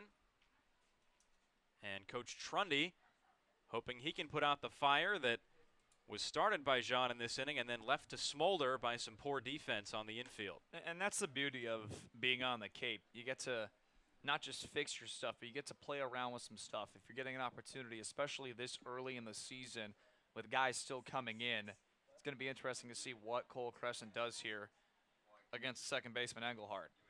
And something interesting that we looked at as we looked over all these players' numbers and we prepared for the season is how many improve when they go to a summer league compared to what they did in the spring. Some guys just figure something out when they go to a summer league, whether it be on the Cape or Northwoods or wherever else. So it doesn't really matter what Crescent did at ULM this spring. He's got a clean slate here and can start it by getting out of a jam here.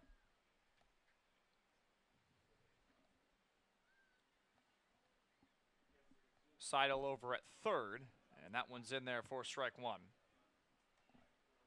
Seidel over at third, Lavari over at first. Engelhardt grounded out to Alex Mooney the last time he was up, and that was in the top of the 3rd inning. 0-1 pitch. Ripped right to Mooney. 6, 4, 3 with a fine pick, and that ends the inning. 4-1 the score. We go to the bottom of the 4th inning as we'll turn it over to Carter Bainbridge when we return.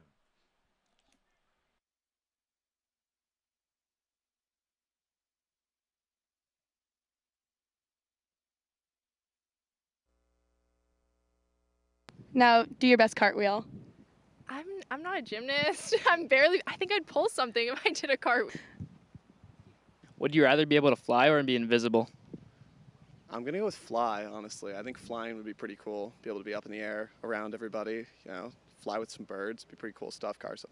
Okay, Anders, now do your best and favorite dance move.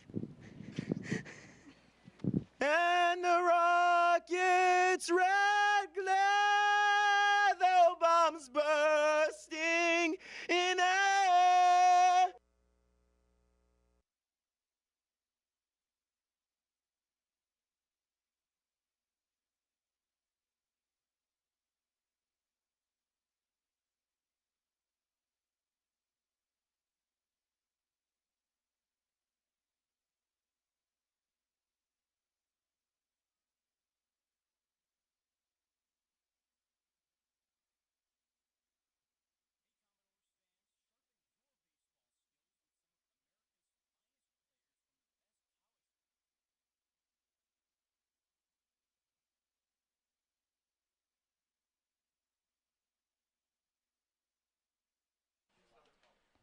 Welcome back to Guv Fuller Field, where the Falmouth Commodores are taking on the Harwich Mariners here on this Cape Cod Baseball League opening day. The hometown Doors trailing right now 4-1 against their Eastern Division rivals. Antoine Jean, the starter for this game for Falmouth, departed last inning. And now the Doors trying to chip away at a 4-1 deficit here in the bottom of the fourth. Kyle Russell, the third baseman, digs in to lead things off against left-hander Jonathan Santucci. First offering is low and away to Russell, who walked his first time up back in the second inning. The first of 2 walks that the Falmouth Commodore offense forced. Swing and a miss by Russell late on that heater from Santucci, and the count even at 1-1. Santucci did a very fine job in the bottom of the third inning. Wrap foul back at the plate. That's right. I mean, 3 up, 3 down, like you said. Struck out factor. Got 2 ground outs, including McKenzie on a really fine play by Goodwin at short. And 1 strike away here from putting away his 4th straight batter. Swing and a miss. Santucci does just that and sits down Russell. Blew him away with a fastball, and Jacob Cozart now strolls to the plate for the Commodores. We talked about this with the starter, Dean. The Commodore offense had some trouble catching up with that fastball, especially on 2 strikes. Santucci used that to his advantage and got the punch out. First pitch to Cozart is lifted into right field. Seidel giving way to Harding in center, and that's out number 2. And that's something that always helps out Santucci when he gets himself quick outs, especially on just 1 pitch. First fly ball a Commodore hitter has lifted off of Santucci, but to no avail. Just a can of corn out to center, and here comes Angelo DeCunto. With 2 down and nobody on here, bottom of the 4th, Harwich up 4-1. First offering to DeCunto, lifted up again, first pitch right side. Goodwin charging in, gives way to the right fielder, Seidel, and that's out number 3. A very quick 1-2-3 inning for Jonathan Santucci and the Harwich Mariners in a 4-1 ball game as we head to the top of the 5th inning.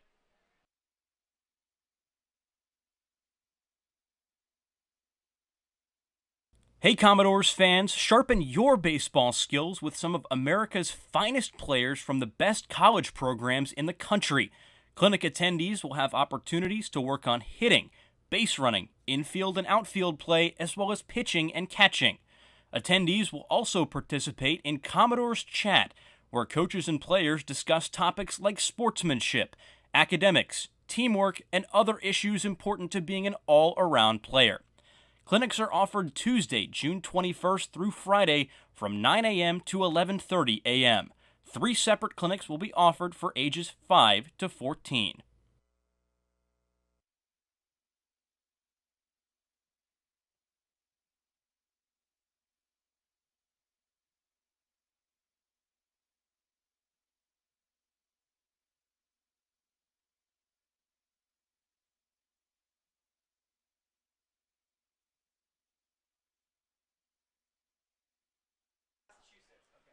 Welcome back to Guv Fuller Field. Falmouth Commodores and the Harwich Mariners locked up in this opening day clash. The Doors trailing right now 4-1 in front of their home crowd as Harwich has turned this game on its head in the last 2 frames. 3 in the 3rd, 1 in the 4th, using the long ball and some sloppy Commodore defense to get the job done. And on the offensive side, the Doors have been sat down 8 in a row. Well, Harwich knows exactly what they're doing when it comes to taking care of it on the offensive end. Last year, they were the 4 seed, if you will, in the playoffs. You know, in the Eastern Division, it was Harwich and Brewster. So they're trying to carry that momentum into this season and make the long push, and especially against the defending champs who are in their division. Cole Crescent, right-hander on the mound for Falmouth, delivers the first pitch low. Count was 1-0 to Cole Harding, Harwich center fielder, who walked his first time up back in the 3rd, later scored on the Goodwin home run. Now the 1-0. Pours it in for a strike, and the count even at 1-1. 87 on the gun from Crescent in his 2nd inning of work. Now the 1-1. On the outside corner for a strike, Crescent took something off and was rewarded from home plate umpire Jeffrey Merzel. You got to give credit to the way he got that double play ball. Now let's see if he can get the strikeout here. The 1-2. Swing and a foul right off the plate, so Harding stays alive for another offering. Oh, Cozart wanted that one, but umpire Jeff Merzel behind the home plate said, no, that hit the base, and you right away heard it too. It made that unique sound.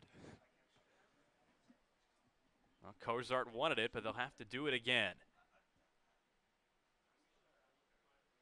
Crescent's 1-2 is down in the dirt to even the count at 2 balls and 2 strikes on Harding.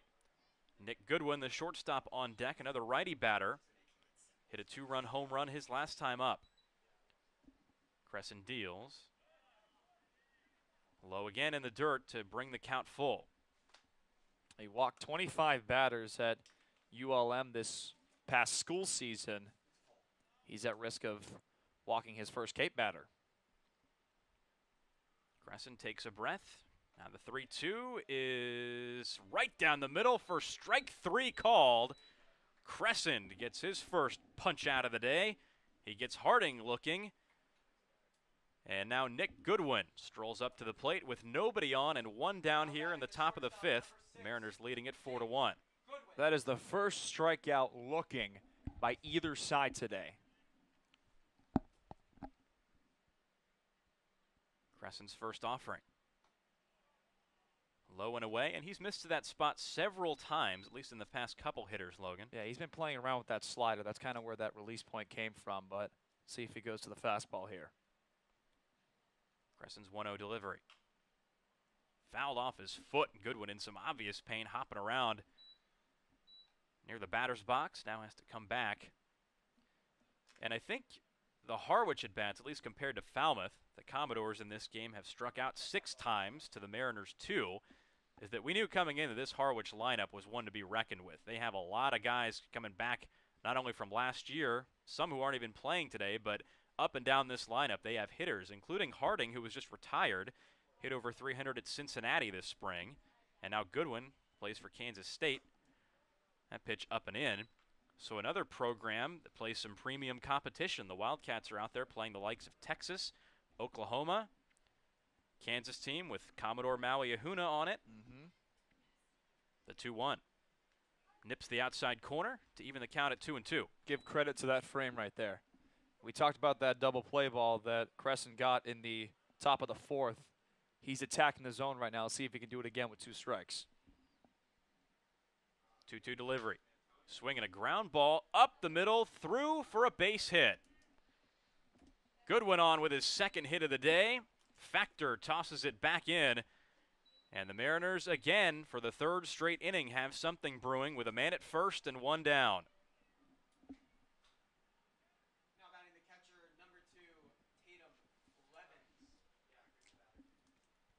That gap was wide open, too, and you got to give credit to the way Alex Moody's been playing shortstop today. Couldn't make that play there, but he dove because he said, I got to make an attempt on it. I couldn't save it up the middle, and now Tatum Levens, the catcher in the number 2 hole, stands in. First delivery of him. Pumped across the outside corner for a strike, 0-1. Goodwin, not a huge running threat. Stole 6 bases and 8 tries at Kansas State this spring. Crescent peering in, now the 0-1. There goes Goodwin, and this pitch rocketed foul. Well, there's your hit and run. We haven't seen too many because we've seen long balls today and, you know, a couple of runs scored in very awkward ways, but that's the first hit and run that we've seen today, and we're in the top of the 5th inning. Hasn't really been any small ball today, with the exception of when Cozart tried to lay the bunt down, wasn't successful, ended up grounding out. That did the job anyway, but these two teams have not sent the runners. They haven't really looked to bunt. It's been a swing and drive kind of day. The 0-2 not close outside, and the count 1-2. Well, it's the first time that he's seen a lefty, so he's going to that outside part of the plate and didn't budge quite right there. That's a big batter for Crescent, too, with Gino Groover on deck. The 1-2. Up high and away again. Not too close, and the count now even, 2-2. Oh, he thought about it, though. He thought about it, but it tailed a little bit outside. Goodwin took off on the one pitch, but hasn't moved since. Levens twirling that bat around. Digging in, and there goes Goodwin. The pitch driven to center field. Factor tracing back, now comes back in. His throw to first looks to be close, and Levens does just slide back in. Nearly doubled off first from a strong throw from Cross Factor out in center field. Goodwin got a little ambitious with his way to second base, but he's back safely, and the second out of the inning recorded on a loud fly ball off the bat of Tatum Levens. Well, Cross Factor did everything he could right there, and the second Goodwin got around second, I was like, maybe he forgot how many outs, not sure, but that's one of those hit and run scenarios where you're like, oh man, I got to get back to first or second, wherever it may be. And now a tall challenge for Cole Crescent stands in the right-handed batter's box in the form of Gino Groover. He swings at the first offering, and it's a dribbler into center field, a base hit. So just when you say his name, James Groover III, known commonly as Gino, gets on the board with his first hit of the day in 3 at-bats, a clean single to center. And there's that hit tool that made him a .364 batter over at NC State this spring. And there's that 6-4 hole again. That's the second hit we've seen this inning where it took its time getting into center field, but that one could not have been more up the middle. Crescent's got to dial in here with 2 outs. Joe Vitrano, the cleanup hitter and first baseman, stands in. Left-handed batter against the righty Crescent, who looks back the runner at second and deals. A little bit outside, says home plate umpire Jeffrey Merzel, and the count 1-0. Goodwin at second, Groover at first. Top of the 5th inning. 2 down. Falmouth Commodore right-hander Cole Crescent trying to get out of this jam. The 1-0. Swing and a tapper, back of the plate, foul. And the count, a ball and a strike. And they're looking for him to pull right here. Because, you know, usually if this is a right-handed hitter, you want them to go the other way. You're always taught the other way. If this goes into right field, they're going to be happy because that gives Goodwin a chance to score from second. Now, Crescent hasn't been getting a lot of swings and misses on his pitches. He hasn't been fooling a lot of batters. The Mariners have been able to put it in play against him. Now the 1-1. In for a strike on the outside corner. Quality pitch from Crescent to get Vitrano down in the count 1-2. And he went there on the first pitch offering too. Didn't get the call. Went back, brought it a little up, and got the call from Jeff Merzel. That strike zone has been consistent tonight for both sides. A little bit tight, but consistency is what you want. 1-2 well inside and high. Vitrano had to back out of the way of that offering. And it's 2 balls and 2 strikes on the Harwich Mariner cleanup hitter. Vitrano standing at 6'4", 230. He's an imposing guy in the batter's box, hailing from Boston College, where he started 52 games this spring. Crescent looking in. Now the 2-2. In the dirt, good stop by Cozart, who thought about a throw but chose not to make it. Now this is where it gets dangerous because Goodwin and Groover are both going to be on the move here no matter what happens. So this is really where you're trying to get Vitrano not to pull the ball down the right field line or into right field. Here's your action pitch. Full count, 2 outs. Top of the 5th. Crescent trying to get out of a jam, peering down Vitrano, who drove in 50 at BC this spring, looking for his first of the summer. Crescent's 3-2. Runners go. Popped up left side. Russell looking at it over beyond the visiting dugout, and there is no play. Now they'll have to do it all again. Well, we saw the starting pitcher for Harwich over there, Noah Dean, win a very important 3-2 battle. So now we got to see the bullpen guys do it as well, and it starts right here with Crescent to keep this game within reach, especially with 2 outs and a full count and 2 runners on.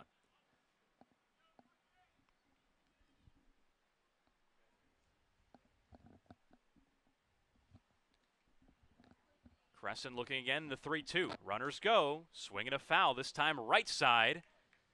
And Coach Trundy staying alert down there in the dugout.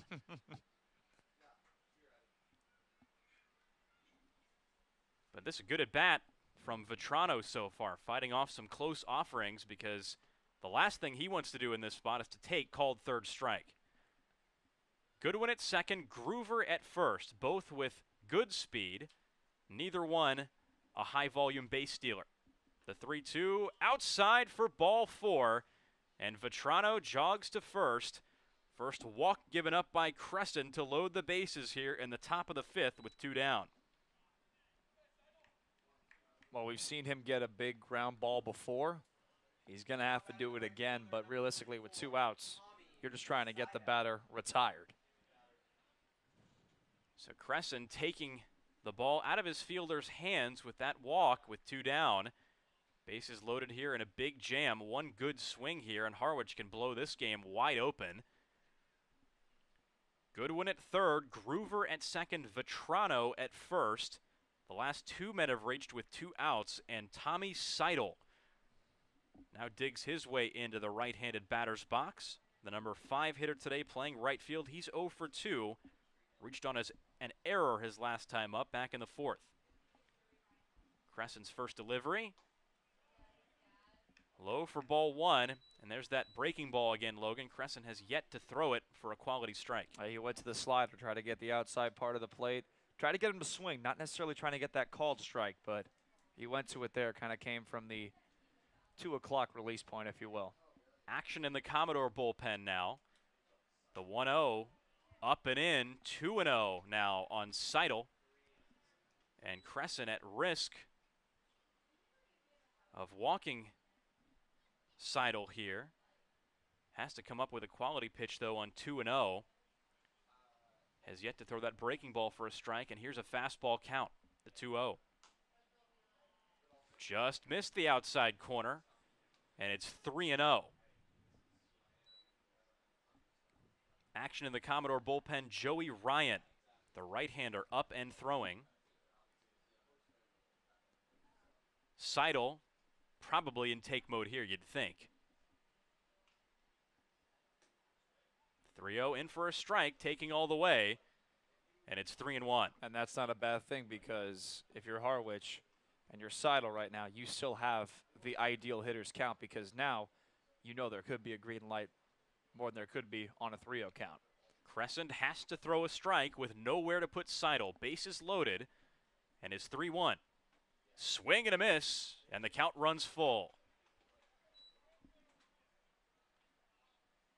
I like the inside part of the plate. He's been attacking that spot this inning. Got him to get jammed a couple of times. He's got to go back there again. This inning testing the cardio capacity of Cole Crescent. He's had to make some pulse-pounding pitches in this inning. And he'll have to make one more to Tommy Seidel to get out of this mess. The 3-2, runners go. Swing and a drive to right center field. Factor going to his left, has it for out number 3.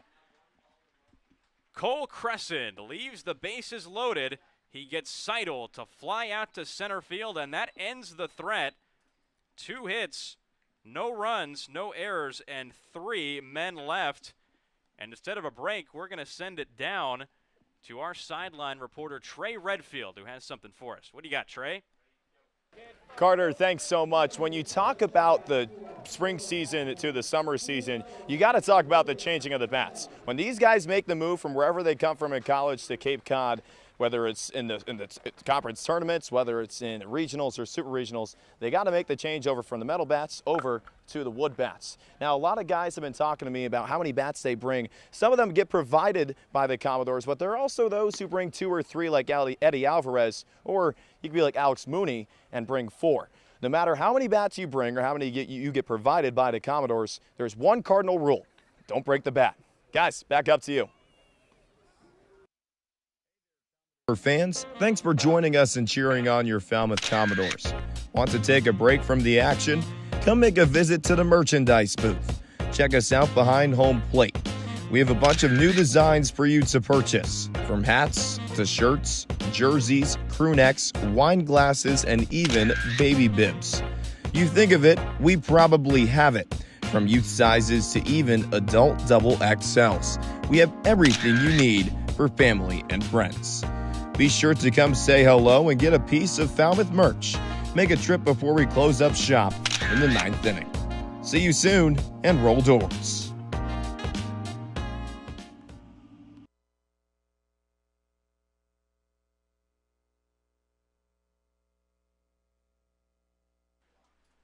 Welcome back to Guv What's your Fuller favorite Field. song? Falmouth and Harwich locked up in an opening day duel.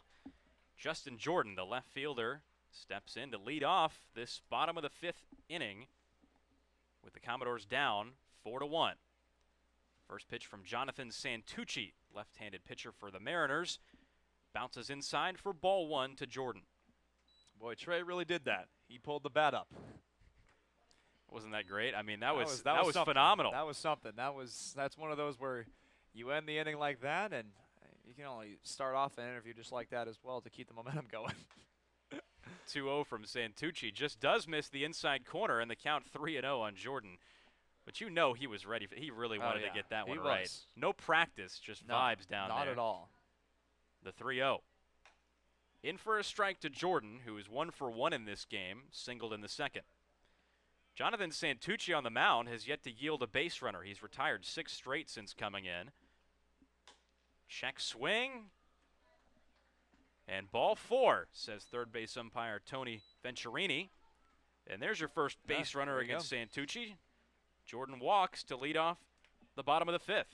Now batting the second baseman, number 5, Eddie Saldivar. And here's Saldivar coming back around for his 3rd at-bat of the day with 2 strikeouts already attached to his belt. Santucci delivers. Saldivar lays a bunt down, fielded by Levens, who throws late to first, and Saldivar is safe.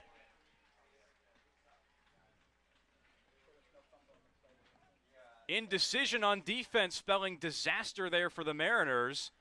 And now Harwich in a jam with runners at first and second and nobody down in the bottom of the 5th. Well, we saw a miscue with Antoine Jean back in the 4th inning.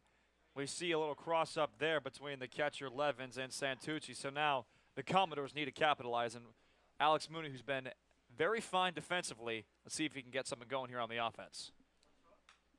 Santucci's first delivery fouled straight back by Mooney, who was on that one. 0-1. Good start to opening day right now. Certainly been an exciting one. Falmouth with the tying run at the plate right now. Jordan at second, Saldivar at first. Second offering to Mooney outside, and the count 1-1.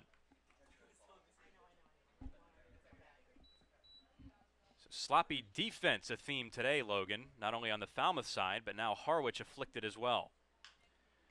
Chopper by Mooney, back of the mound, coming in. Engelhard makes a quick throw to first and just did get Mooney in time. Well, there's your sack bunt again. We saw this a couple of innings back with the Falmouth offense. Now batting the center fielder, number 9. Both runners move up, like you said. Jordan to third, Saldivar to second. And Factor now steps in, 1 for 2 today, with a deflected single and a strikeout in the 3rd. He was Santucci's first victim, and now gets his second look at the tall, lanky left-hander. First offering to Factor, up and in. He's been going to that upper part of the strike zone, especially on left-handed hitters, trying to get them to get jammed across, but the Falmouth offense has done a good job laying off. The 1-0. Well outside, and the count goes to 2-0. Infield goes back to fairly normal depth. Second baseman Engelhard shaded a little bit to his left out towards the right field grass. Playing Factor to pull. Fouled straight back by Factor. The count 2-1. 91 from Santucci coming in, and Factor got a fastball but couldn't handle it. Well, he had 3 triples this year with Oklahoma State and 9 home runs, so he has the ability to do some extra base hitting. The 2-1. Breaking ball popped in the air to center field. Harding. Instead, Goodwin at short. Not deep enough to advance either runner. And a huge out for Santucci gets Factor to pop up for out number 1 here in the bottom of the 5th. Out number 2, rather.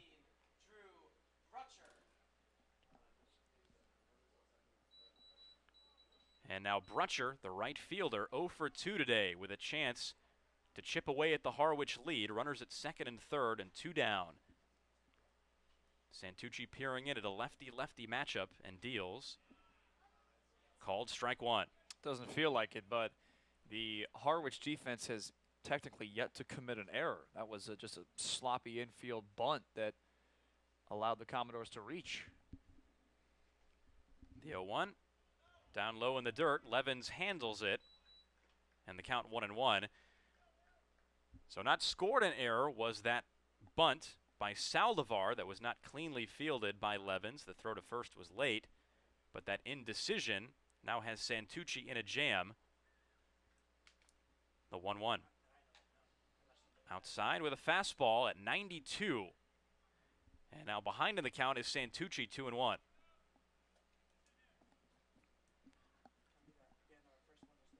Commodores with 4 hits in this game, 1 run, 2 errors. Harwich 4 runs on 6 hits. The 2-1 check swing. Ball 3. Brutcher did hold off. So now a hitter's count here for the Falmouth right fielder in the cleanup spot against Santucci. His delivery. Driven well to center field. Harding heading back, way back to the wall, makes the catch on the run. And that retires the side. Brutcher with a missile out to center field, hauled in by Cole Harding, and nothing doing for the Commodores. They don't score after a walk and a hit. We head to the 6th inning in a 4-1 game.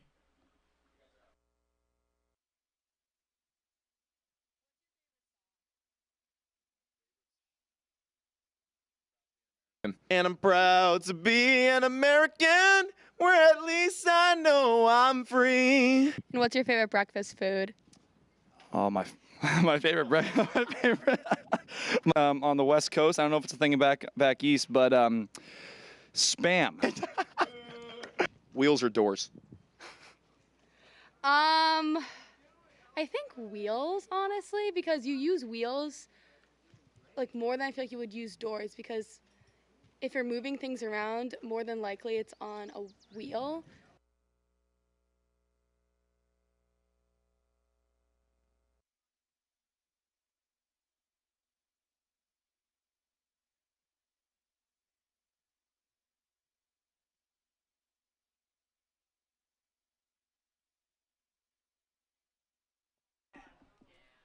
Welcome back to Guv Fuller Field, top of the 6th inning.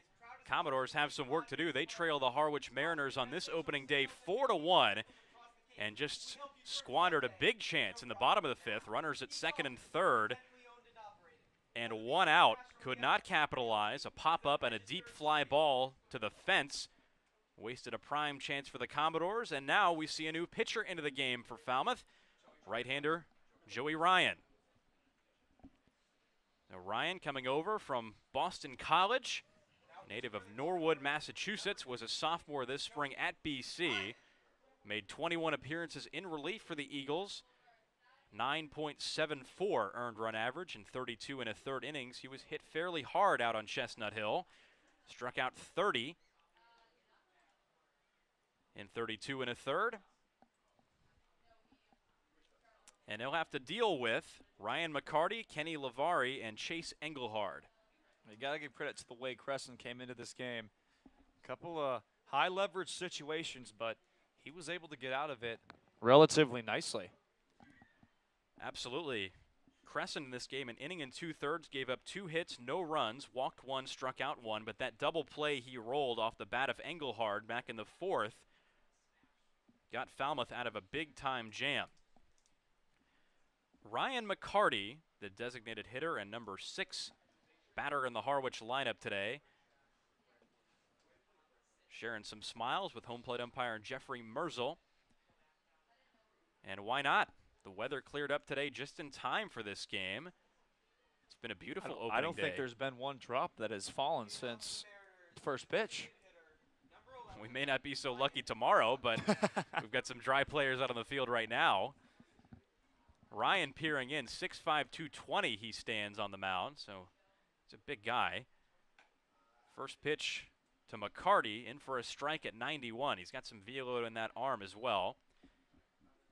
It just fascinates me that this kid, during the school year, only struck out 13 times on 189 at-bats. The 0-1 to McCarty, taken for called strike 2. Caught the top of the zone, and McCarty couldn't handle it. Count 0-2. Well, how about this, Logan? Career stats for McCarty, 439 he hit at Penn State Abington. In 647 at-bats, 42 home runs, 210 driven in. The 0-2. On the outside corner, strike 3 called. Good morning, good afternoon, good night to Ryan McCarty. He saw 3 pitches. Well, there's his first strikeout out here on the Cape, and it came looking, like you said, on 3 straight pitches. And, you know, obviously a little bit of a different level of pitching when it comes to D3 up to these top D1 pitchers in the country. But nevertheless, he's now 1 for 3 on the day. Lavari digs his way into the left-handed batter's box against the righty Ryan. 1 out, bases empty. Cut and a miss by Lavari, and the count 0-1. Infield normal depth for Falmouth. Ryan, the latest Commodore pitcher, tasked with keeping the Mariners at bay.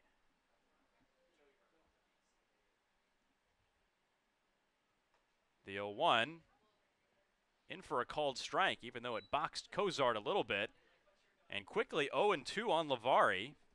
5 pitches, 5 strikes for Ryan, and now Cozart wants to go out and talk about what just happened on that last pitch. And that's because of that cross-up. They want to make sure that they're on the same page. Like you said, 5 straight strikes. They need this inning to go quick so the offense can go to work because they had some life there in the bottom of the 5th. Lavari standing in. Ryan looking in on 0-2 once again. His delivery. Too far outside, and it's 1-2. Well, there goes the streak. Seen a couple of streaks broken. We saw McCarty get his first strikeout on the Cape, and there goes the 5 straight strikes. Yeah, there goes his immaculate inning bid. Yeah.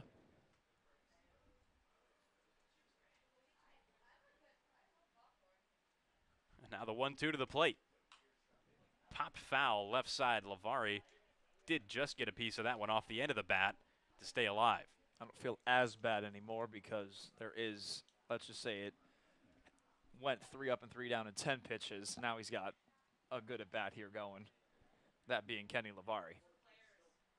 Lavari, who hit .266 at Old Dominion this spring, started every game for the Monarchs at third base and is over at third today for the Mariners.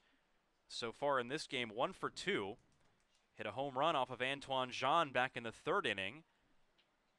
Grounded into a fielder's choice in the 4th. Ryan winds his 1-2. Swing and a miss. Lavari down on strikes. And the 2nd straight Harwich hitter will go grab some pine. 2 punchies for Joey Ryan.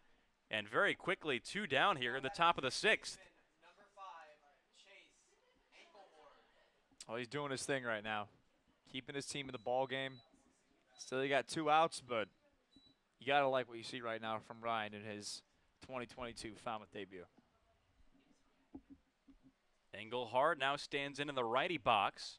Swing and a miss. First pitch, Ryan just overpowering these guys right now.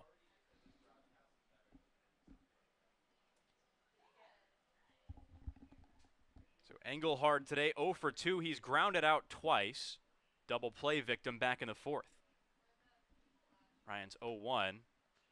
Outside and low, and the count even at 1-1. Well, it worked once. Why not go back to it again? Go to the outside part of the plate, get him to chase. But typically, these batters aren't going to fall for the 2 straight pitch approach. That last offering 80 miles an hour from Ryan, experimenting with that off speed. The fastball has been some cheddar so far in this inning. Oh. Engelhard went fishing for that breaking ball and came up with nothing. Now the count 1-2. A little 12-6 action, excuse me, bouncing in the dirt. Let's see if he can retire the side. 3 straight batters, that is. And swings like that, enabled by throwing your fastball 4 strikes. These guys only have so much time to make up their minds. 1-2, 2 down. Base is empty, top of the 6th. Ryan did not clip the outside corner, says home plate umpire Jeffrey Merzel. Whole Falmouth infield wanted that one. Ryan nearly striking out the side, froze Engelhard. That's one of those where you're shocked he took it with 2 strikes. Pretty close. You got to at least fight it off, but he stays alive. 2-2 with 2 down. In a 4-1 game, the Mariners lead. Ryan took his time. Now the delivery. Swing and a miss. Held on to by Cozart. And Joey Ryan comes in to strike out the side in the top of the 6th. No hits, no runs, no errors, and no men left. As we head to the bottom of the 6th, the Mariners lead it 4-1. Hey Commodore fans, do you want to have your name placed into Falmouth Commodore history? Arnie Allen Diamond at Guv Fuller Field has a spot for you. For the first time since before the pandemic, you have the ability to purchase a brick with your name on it and have it placed right on the walkway that leads to the merchandise booth located directly behind home plate. To find out more about how you can purchase a brick today, visit www.falmouthcommodores.com/volunteer/donate/buy-a-brick program.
We welcome you back to Guv Fuller Field. Carter Bainbridge along with Logan Soforenko.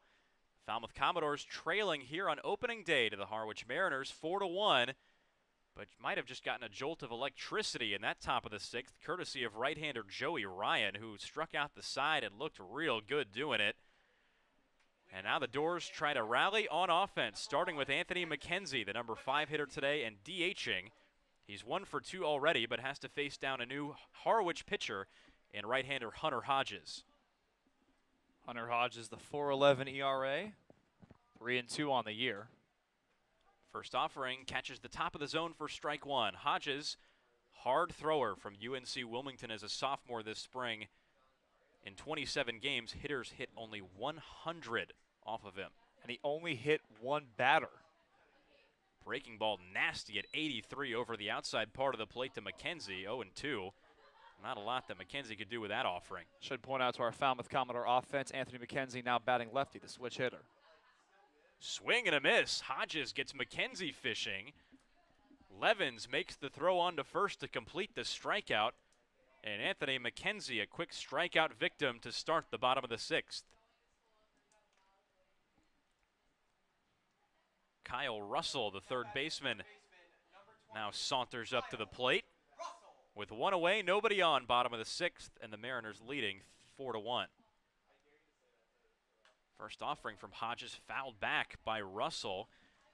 And this very much Hodges' MO. 30 2/3 innings at UNC Wilmington. Only allowed 10 hits but did walk 33. Up high 1-1. So the stuff for Hodges is there. You know that for a fact. Book it and ship it. But the control has been questionable at times. 16 wild pitches and 9.8 walks per 9. Breaking ball sears inside and off the handle of Russell. 1-2 the count. He led the bullpen with 27 appearances at UNCW this past spring. So he is used to seeing that mound. The 1-2. Up high, and it gets away from Levens, who couldn't reach up for it. All deuces, 2-2. Kyle Russell today 0 for 1, walked back in the second, strikeout victim back in the fourth. He carries into this season a .264 average in 51 games at Washington State. Swings and misses at that offering. Second strikeout of the inning, second consecutive K victim for Hunter Hodges. And Falmouth quickly sat down. First two batters of the inning. Nobody on with 2 down for Jacob Cozart. That pitch was absolutely disgusting. Talk about cross-ups with catchers and pitchers. That crossed up Russell right there. First pitch in a strike. Fastball at 91 to Jacob Cozart. First lefty batter of the inning to face the righty Hodges. Low and away, and the count 1-1. At this point, you're just trying to extend the inning. Getting late in the game now, so it's crunch time. Swing and a miss by Cozart. Again, that breaking ball at 81. Tight-looking slider has made a mess of first Anthony McKenzie, then Kyle Russell, and then Jacob Cozart on that swing. 1-2 does not catch the outside corner. And you could hear the Harwich dugout groaning about it all the way up here. They wanted that punch out. Oh, it's a thing of beauty. Got to capitalize on the extra life. Hodges, like Joey Ryan in the top of this inning, has looked in command after coming in out of the bullpen.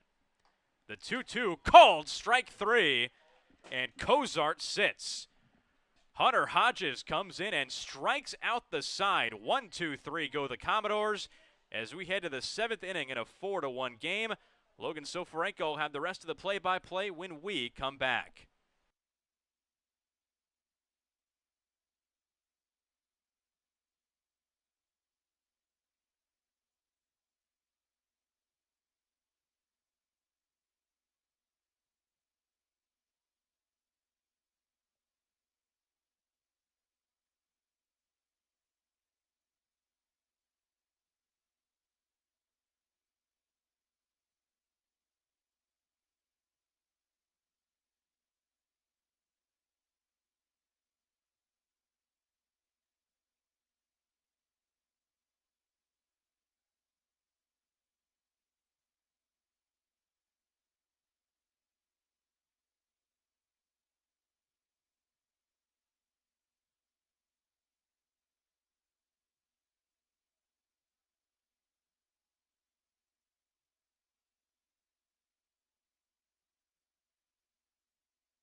Back here at the Guv Fuller Field, it's been a little quiet these past couple of innings, but we are now in the crunch time moments of this ball game. Along with Carter Bainbridge and Trey Redfield, our reporter, Logan Soforenko with you, as we're getting set here for the top of the 7th as Cole Harding will lead things off. The center fielder is 0 for 1 on the day with a walk back in the 3rd and a strikeout looking. That was back in the 4th inning. Joey Ryan back on the mound for Falmouth, and you have to think the Harwich hitters who saw him last inning after he struck out the side went back to the dugout and got asked how he looked. They should have said, well, we don't know, but he sounded pretty good. Yeah, and as the first pitch Harding sees is right down Broadway, cut on and miss. And that's one of those where you get frustrated as an offense because Joey Ryan came right up, struck out the side, and then how about that? coming on the other end, the Harwich Mariners reliever, he strikes out the side to counter. So here comes the pitching and the bullpens. That one's in there for strike 2. And although some of the numbers at BC this spring for Ryan weren't all that pretty, he did pitch in 21 games, and none of them were starts. So he's used to coming out of the bullpen, firing some high-quality pitches in there. 2-strike pitch. Breaking ball misses outside, 1-2. Really close stuff there. Jeffrey Merzel, the home plate umpire, not giving that corner to him. 79 on the breaking ball. So definitely a huge speed difference there when Ryan decides to dial back and throw that bender. Another 2-strike pitch. Popped up foul. The right-hander Colin Ahern is now warming up in the Falmouth bullpen, or he headed down there and he's toying around with the benches and grabbing his equipment, but Ryan having some fun right now as he's looking to retire his 4th batter straight via wave of the K. Another 2-strike pitch. Missed outside. He wanted him to chase there. And I would bet you that Ryan wants that K in the book as much as these fans do, and everybody sitting up here does. He's throwing some quality pitches here. I mean, he's dialing it up with the fastball, and these breaking balls have been well located too. Chop foul. Cole Harding has done a good job countering in this at-bat, staying alive with 2 strikes.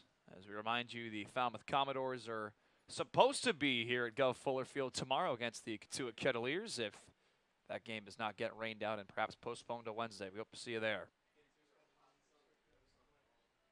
Another 2-strike pitch. Upstairs, the count is run full. And this is a really good at-bat from Cole Harding, who got quickly down with 2 strikes, but has fouled off some really tough pitches and has been able to lay off some strikeout pitches, too. I mean, Ryan has thrown the book at him here. He's got to come back with one more good one. Payoff pitch. Foul tipped off of the mitts of Cozart to the screen. Cole Harding drew the first of 2 walks by the Harwich Mariners offense. 3 walks for the Falmouth offense, 2 for the Harwich offense. Good battle here. Another payoff pitch. Grounded to short. Mooney gathers and collects and fires, and just like that, Ryan wins the battle. Well, finally, one of the Mariners able to put the ball in play off of Joey Ryan, but not hard contact by Cole Harding. Instead, roll over to short, and Alex Mooney has been pretty sure-handed over there tonight. Falmouth has had some circus routines on defense today, but Mooney has not been the center of attraction in those. That is the first ground out for at least the Falmouth defense that they've had to take care of since the top of the 3rd inning. As that breaking ball gets in there for strike 1. That came in at 78. And even though Ryan hasn't thrown that breaking ball for a strike every single time, it's what you have to do to keep these hitters honest. 0-1 pitch. Good gather there by Cozart to pull it down just a little bit as it caught the top part of the strike zone. 0-2. It was a good framing job by Cozart on a borderline pitch. I don't think Goodwin was all too happy about that call, but he's not going to let the home plate umpire know about it. 2-strike pitch. Another foul ball. The Falmouth faithful saying it is it's starting to get a little chillier now as we head to the evening, as we reach 8 o'clock Eastern time. 8 o'clock exactly, that is. It was Little League Day, had some Little Leaguers early on in the pregame festivities. Joey Ryan trying to win the battle. 0-2. And that one missed low. 1-2. Apparently it did. It looked like a pretty good pitch from at least where we were. I think Ryan, with his hands on his hips, agreed with that sentiment. Nick Goodwin, a guy who's already 2 for 3 today with a scorched home run back in the 3rd and a single in the 5th. Can't keep giving him extra lives. 1-2. Breaking ball is rolled over to Mooney. And it's an error off of his glove, and Nick Goodwin will reach. It's the 3rd error committed by the Falmouth defense. Certainly a play that could have been made by Mooney, but just caught in between on a hop. And right after we'd say how good he's been defensively tonight, making all the sure plays, there's one that I know he wishes he could have back. Well, they've taken a couple of weird hops on the edge of the shallow grass, I guess you could say, or the inner grass, whatever the technical term is, but they've taken a couple of weird hops. So nevertheless, Tatum Levens will climb into the batter's box with one runner on.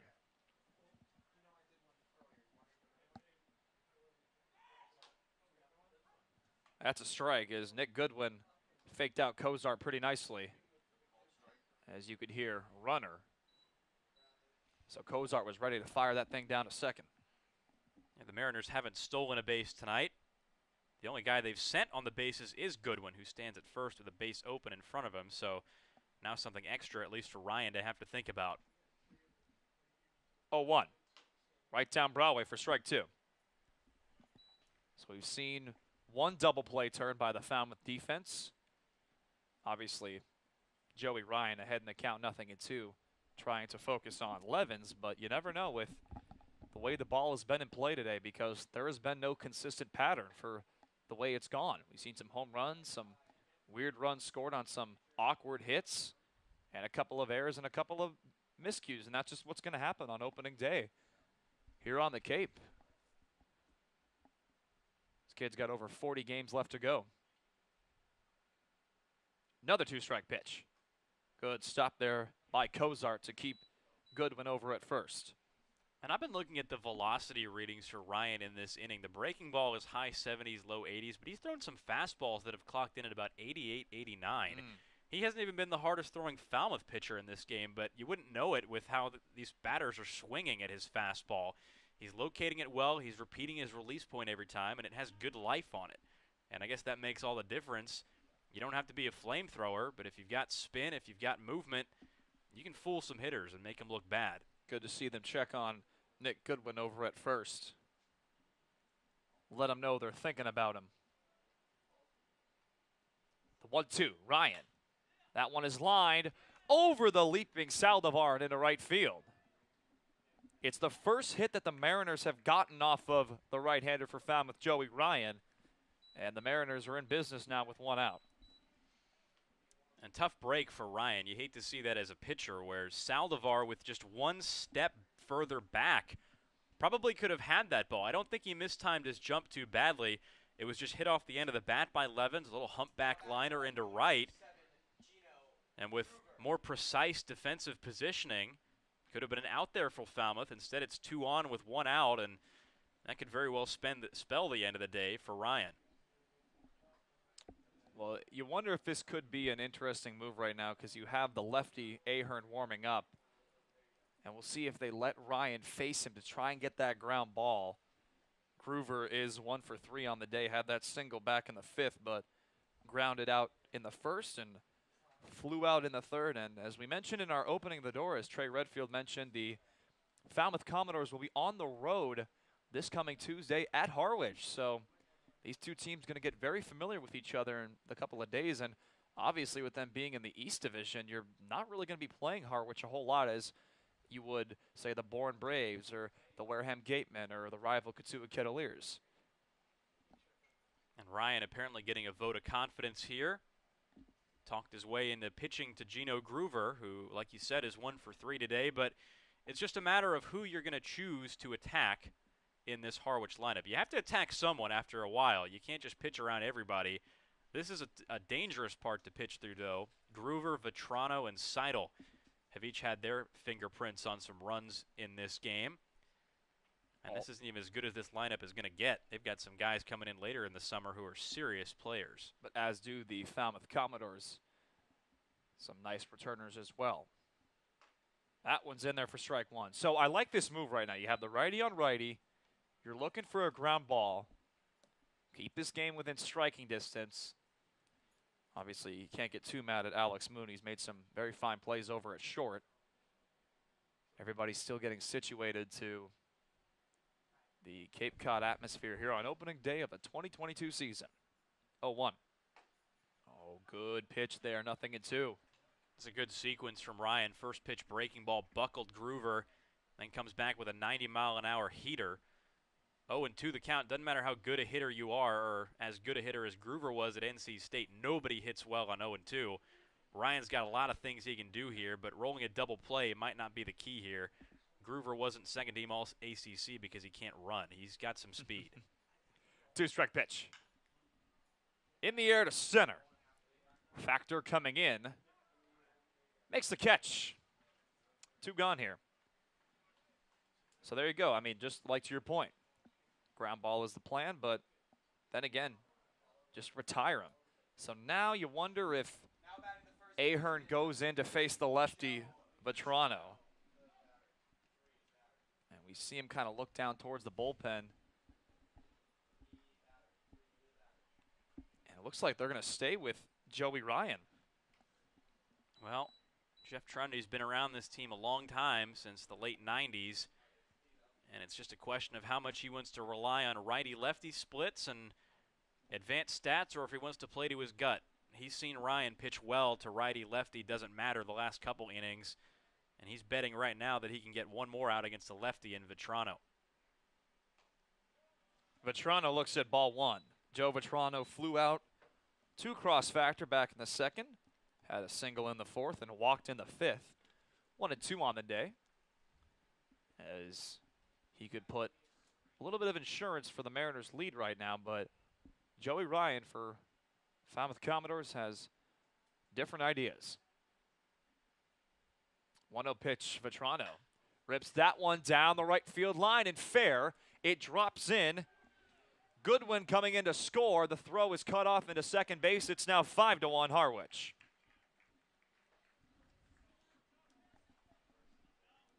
Well, if the Commodores chose to gamble there, leaving in Ryan against the left-handed batter, they've officially lost, giving up a run here in the top of the 7th to make it a 4-run game.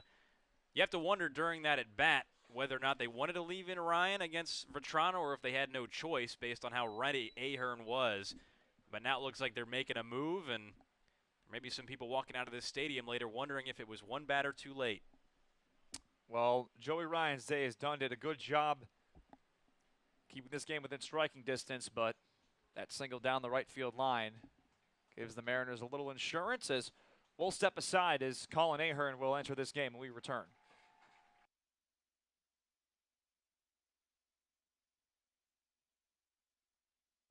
My favorite part about being a Commodore intern is that I get to work on not only my videography skills, but also meet and work with other people that are really dedicated to this field of work.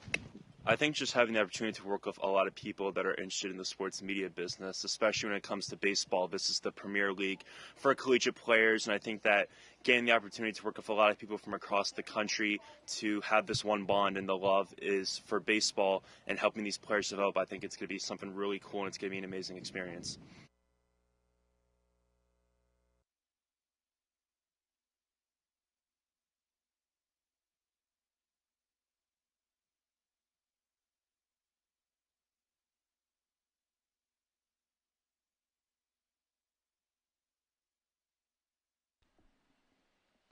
Back here at Guv Fuller Field, the Harwich Mariners on top 5-1 here in the top of the 7th inning. Joey Ryan's day is done. 1 2/3 of work, 2 hits, 1 run. It was an earned run, and 3 punchies as we take a look at Colin Ahern, the left-hander from Sanford, the freshman, 6'2", 190 lefty from Lakeville, Massachusetts, and he's looking to get some work done here on the Cape as well. And another lefty brought in by Falmouth, replacing the righty Ryan. And we've seen, just watching Ahern warming up, that what's going to work for him today is a deceptive delivery. He looks like he's throwing all kinds of limbs to the plate when he winds up and delivers. At Sanford this spring, pitched in only 7 games to a 12.71 ERA in only 5 2/3 innings. So he didn't get a ton of work at Sanford this spring. And what work he did do wasn't exactly to the Bulldogs' liking. But like we said, you get to the Cape against a whole new mess of hitters, things can start going your way, as they did for Ryan in the first inning and 2/3. Maybe one batter too far. Gave up a single and was pulled, but otherwise had a really impressive showing. To get later on in this game, we said hi to our camera operator Ellie Fideli, our fantastic crew doing a great job opening day for the players, opening day for us on the media team as well. And we're talking about it the entire season, how thankful we are to the city of Falmouth and not just embracing the Commodores, but putting together all these upgrades in the field. And then throughout this broadcast, having that center field camera, that's one of our favorite toys we got for Christmas here in June. So that's going to bring up the right fielder, Tommy Seidel, who will look to keep this inning rolling. Harwich Mariners on top 5-1 on 8 hits, have yet to commit an error defensively. Seidel looking to reach for the first time, and that ball misses low.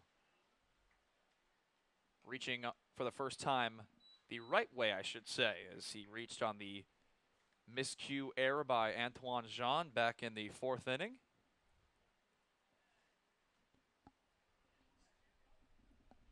He's ahead in the count 1-0, and Colin Ahern elects to step off. Ahern's got 2 righty batters ahead of him, so Cozart walking out right now, wanting to talk things over, making sure these guys are on the same page. Vetrano at first, Levens at third. Seidel today hasn't reached base via hit. He's 0 for 3. Reached on an error in the 4th. And if Ahern's getting it out of this, it's probably going to be owed to that funkiness in his delivery. He's got a leg kick, and it's almost like he throws the glove arm at the plate as he delivers. So as a lefty, you're coming in from not only an unusual angle, but if you get some deception as well, you can pull a fast one on a few batters before they really catch on to what you're throwing. So they're at the corners with 2 outs. 1-0. Popped up on the infield, and making the catch is Saldivar. 5-1 the score. Harwich on top. We go to the bottom of the 7th inning.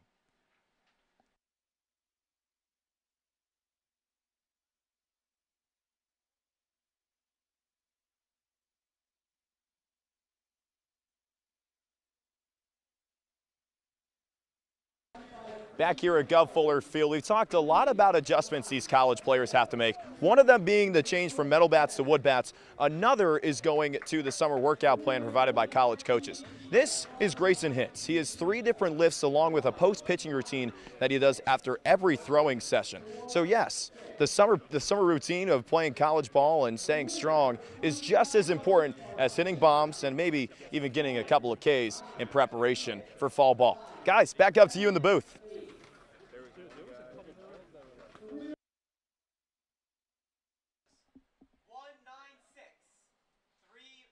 Falmouth Commodore history, Arnie Allen Diamond at Guv Fuller Field has a spot for you.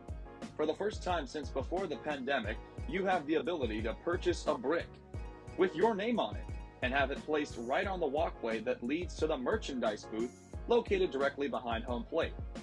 To find out more about how you can purchase a brick today, visit www.falmouthcommodores.com/volunteer/donate/buy-a-brick program.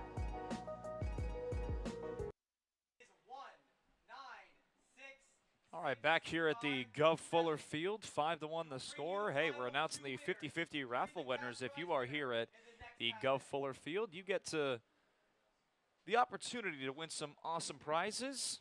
And who doesn't love a good raffle? Good piece there by Trey talking about the routines these players go through when making the transition from metal to wood. And that's going to bring up Angelo right here. So we'll see what he can do here in the bottom of the 7th. He'll look at strike 1 via a breaking ball. The senior from Georgetown, Carter. Angelo 0 for 1 today, walked back in the 2nd inning. And now having to deal with Hunter Hodges, who since coming in has done nothing but impress. And there's just something about this guy's delivery to me. It's almost violent, it's the way commanding. He just comes it to the really plate. Is. He just rears back and gives it everything he's got in that arm. Cut on and miss, 1-2. As you mentioned, he came in this game in the bottom of the 6th inning. Struck out McKenzie, struck out Russell, and struck out Cozart.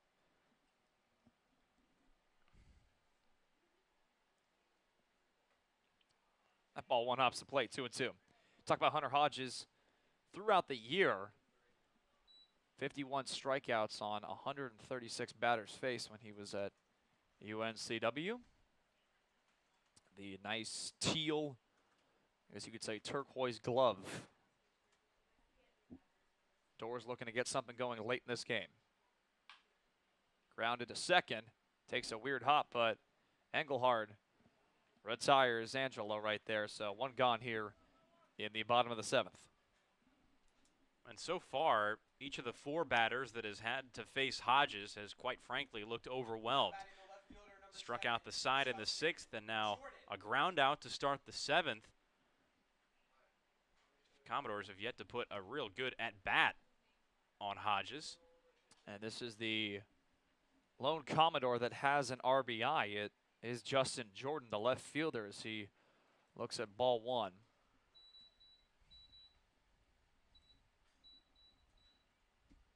Getting late here, and nice to see the lights on for the first time in this season. 1-0 pitch, misses upstairs, 2-0. And one of the things we're going to observe this summer on the Cape are high-volume guys coming out of the bullpen like Hodges, like Joey Ryan we saw for Falmouth, who, for whatever reason, at their respective colleges, maybe didn't have the most dominant season that you've seen, at least not on paper. High ERAs, high walk rates, what have you. 3-0 pitch. In there for strike 1, and you know that Jordan wasn't swinging there, but that's definitely something we're going to be looking out for on the Cape. Now, Hodges, his problem has been control. He's trying not to walk Jordan here. Well, he's battled all the way back, and the count is now run full. And I have to think, just watching Hodges, that his problems at UNC Wilmington this spring came when he didn't have control of that breaking ball. Little chopper, it's in play. Hodges with the underhand toss retires Justin Jordan for a 1-3 putout. So far tonight, Hodges has been throwing the breaking ball for strikes most of the time when he's wanted to, and he's had the live fastball. And when a guy has 2+ pitches like that are working on an evening, you see at bats like you have from the Commodores. 3 strikeouts and 2 weakly hit ground balls. So if you're watching for Hunter Hodges tonight, you're probably seeing him at his best or near it. So 2 gone here in the bottom of the 7th as Eddie Saldivar looks at strike 1. He has struck out twice, but also singled. Had that weird single back in the 5th. Grounded to second. Engelhard retires Saldivar. 6 batters up and 6 batters down for Hunter Hodges, as it's still 5-1 as we go to the top of the 8th inning.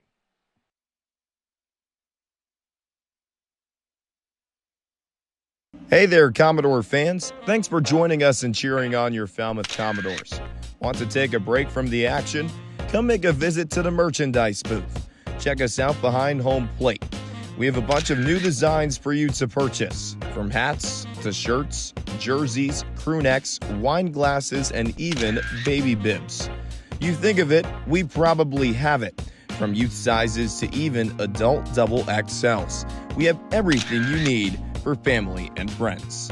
Be sure to come say hello and get a piece of Falmouth merch. Make a trip before we close up shop in the 9th inning. See you soon, and roll doors.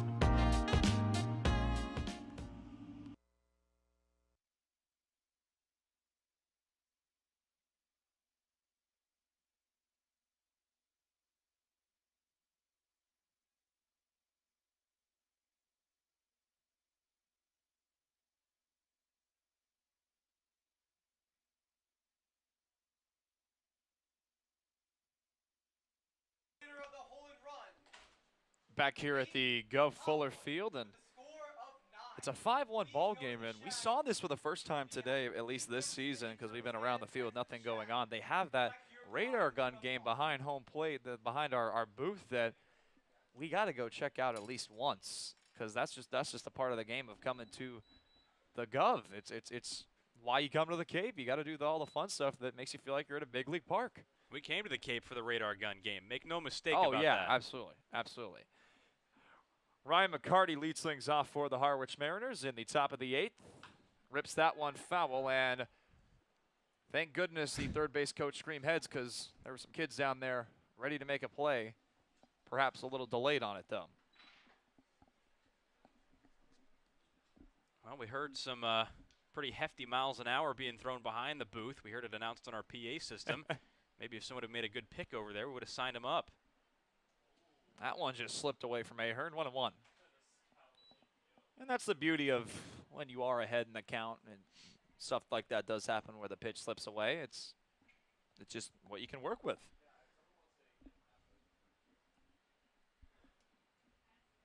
The 1-1 to McCarty from the left-hander, Colin Ahern. One hops the plate, 2-1. And I'm curious, Logan, to hear your thoughts about this as someone who goes to Cal Lutheran. Ryan McCarty, Penn State Abington, Division III school. You know, you've had the chance to see a lot of Division III programs, and you've seen for sure there are guys who are up there in talent who could play here.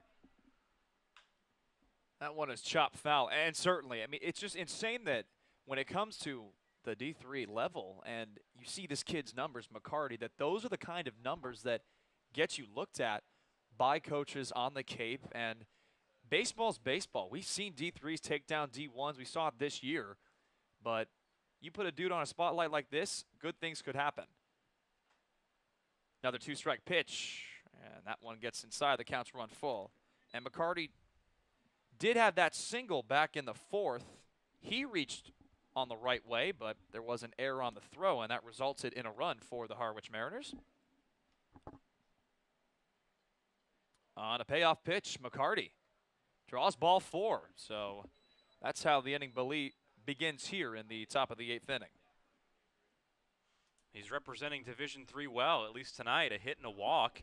You hear that mantra repeated over and over by minor leaguers who are just going through the motions of trying to get up to the bigs. They'll say over and over, if you can end most days with a hit and a walk, you're going to see your numbers just keep on going up, even if it feels like you fail more than you succeed. Well, what is it they tell the little leaguers? 1 for 3 every day, or 70% of your career, and you're in the Hall of Fame. Yeah. Or something like that. Cut on and missed by Lavari. The third baseman had the solo home run back in the 3rd inning and reached on a fielder's choice in the 4th, and then struck out back in the 6th swinging. That was Joey Ryan's very stellar inning for the Falmouth Commodores pitching staff. 0-1. Little low, 1-1. It's going to be interesting to see what happens when these two clubs meet on Tuesday over in the east side of the Cape. So we head over to Harwich at good old White House Field.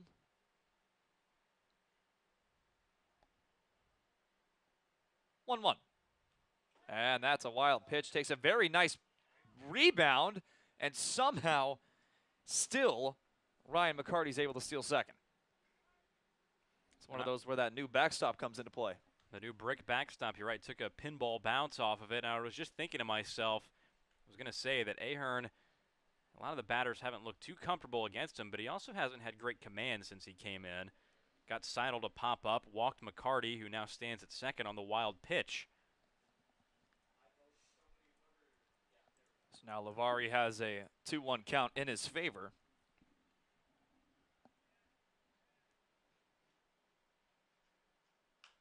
Oh, he got jammed big time there, 2-2. Yeah, a little two-seamer movement from Ahern. Came in on the left-hander. Trying to jam him, and Lavari did fight it off. On deck is Engelhard. He's looking to do some damage as well. Runner in scoring position for the Mariners.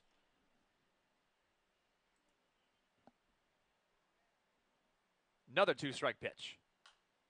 And another foul ball. We're starting to get these foul balls late in the game. We had quite a few early in the game, and here they come again. Not necessarily seeing a high velo right here, but Lavari trying to get this ball into the outfield and get the Mariners another run. And one of the main differences in this game, I'll finish this thought after this pitch, is the quality of the at-bats taken by both the Commodores and the Mariners today. There's a big difference in that regard. Cut on and miss. Good strikeout there from the lefty Colin Ahern, and there's one gone here in the top of the 8th.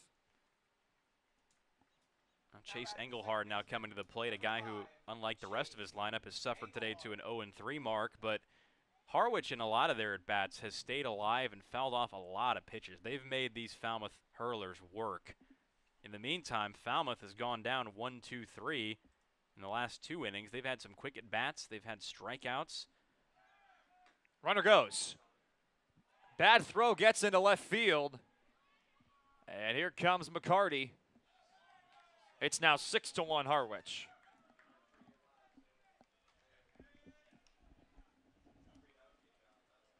All cylinders firing for the Mariners here, as you can take a look to the right. The stand's getting a little emptier now, but then again, like we said, we'll say it for the first couple of days, trying to figure things out. We talked about it with Jeff Trundy, and Trey talked about it in his opening hit, how weird it is and cumbersome in these first couple of days trying to get everything situated.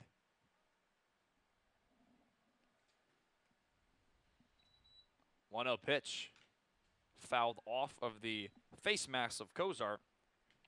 Chase Engelhard grounded it into that double play back in the 4th inning.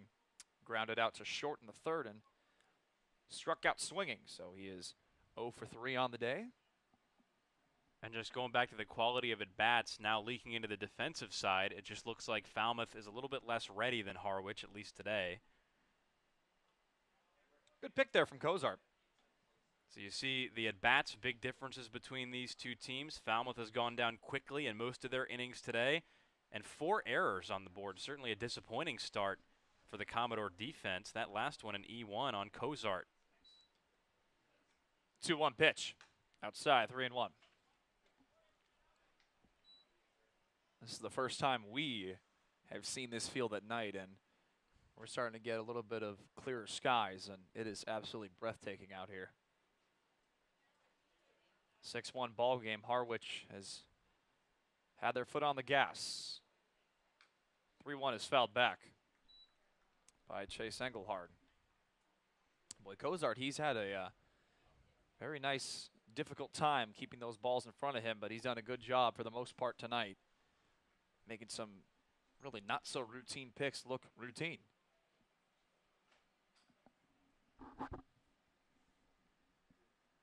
Payoff pitch, Engelhard draws ball 4. It is the 2nd walk in the inning.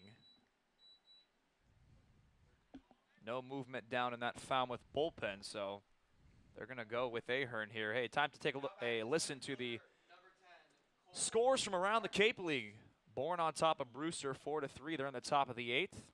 The Wareham Gatemen are on top of the Hyannis Harbor Hawks, 2-1. That was final. And then the Orleans Firebirds and the YD Red Sox tied at 4 in the top of the 7th. Great game over there at Eldridge Park. That ball misses low, 1-0. It's going to bring up Cole Harding. Harding has not yet had a hit today. A walk in the 3rd, a strikeout looking in the 5th, and a ground out in the 7th. This one early on looked like it would be a better game than it has ended up being. Runner goes. The throw isn't even going to leave the arms of the catcher Cozart, as he couldn't make the transfer, but there is a strike. It's been a difficult inning for Cozart, who's been the starting catcher at NC State this year. And it just seems like ever since Kenny Lavari hit that home run in the 3rd inning to lead things off against Antoine Jean, this game has just taken on a completely different complexion. Falmouth was up 1-0, and they've just gone entirely cold in all phases since that moment. 1-1 pitch, Harding. Takes strike 2. Couple of home runs from the Harwich offense. A solo shot by Kenny Lavari and a 2-run shot by Nick Goodwin, as you mentioned, partner, all in that 3rd inning. Falmouth trying to limit the damage to just 1 run this inning. Spoiled foul. And Harwich, sitting behind home plate there, got a little dance and a little jolt right there. Well, it's what you pay for right at the end of the play, or the backstop. But I was just saying, sorry I interrupted you, but this has been an interesting inning for Cozart, because the Mariners are toying around on the bases with sending runners, not only trying to steal, but also bluffing moves to bases. And given the volatile nature of summer ball, you have to figure they're not afraid of running, even with a 5-run lead this late. 2-strike pitch upstairs, 2-2. The worst thing that can happen is people complain that you're being impolite, unwritten rules or whatever that is. But at the same time, Harwich could put in a pitcher who doesn't have his stuff, and as quickly as the Mariners scored 4, Falmouth could get right back in this game. So Harwich is trying to keep their foot dead lead on the gas. Grounded to short. Mooney, backhand over to first. Got him! What a play by Alex Mooney at short. Seen a couple of dandies from the shortstop from Duke. That time it came via the backhand. Really good stuff from Alex Mooney. And a nice play, especially considering the error he made back in the 7th. So, of course, he's certainly capable out there. It's been a tough day altogether for the Falmouth defense, not just him. But a couple really good infield plays. We've seen both sides, and Mooney etching his name into that chapter of this game. First pitch to Goodwin misses a little high. Goodwin has had a very fine day at the plate. Had a fly out in the first, said, hey, I got to fix this. Hit a 2-run Johnson back in the 3rd, a single in the 5th, and reached on an error in the 7th, and he did score. 1-0 pitch. 2-0. You have to figure Goodwin, spending last summer with the Bourne Braves, the team that were the runners-up in the Cape Cod League last year, losing in the championship series to Brewster. He's got experience under his belt. His numbers at Kansas State don't necessarily blow you out of the water. In the air to left center, over the head of Factor, and it one-hops the wall. It's now 7-1 as it's an RBI double for Nick Goodwin, and his very fine day at the plate continues. Very fine indeed. 3 for 4. 3 for 5, rather, and reached one of those times on an error. He has 3 driven in today, a single, a double, and a home run. So not unlike that one big day he had against Falmouth last summer. But as I was saying, Goodwin, a guy who wasn't gaudy on the stat sheet for Kansas State, but he didn't do anything poorly. He hit for a decent average, decent power, 11 home runs with the Wildcats, already has 1 today, and has flashed the tools that led him to lead off today for Harwich, and he hasn't disappointed. So that's going to bring up the catcher, Tatum Levens. 1 for 4 on the day. Still 2 out here in the top of the 8th inning. Breaking ball misses up. It is a 2-out, 2-run top of the 8th inning. And something to take note of, there is not any movement down in the Falmouth bullpen. So, like I mentioned before, they're going to stick with Ahern here. Save some pitchers as we get to 6 games a week. And I think that's the dominant logic, as Levens just checked his swing. Ahern certainly hasn't had his best stuff here tonight. He hasn't been helped by the error on Cozart. Hasn't helped himself with 2 walks. Goodwin put good wood on the ball. 2 runs have scored already in this half inning.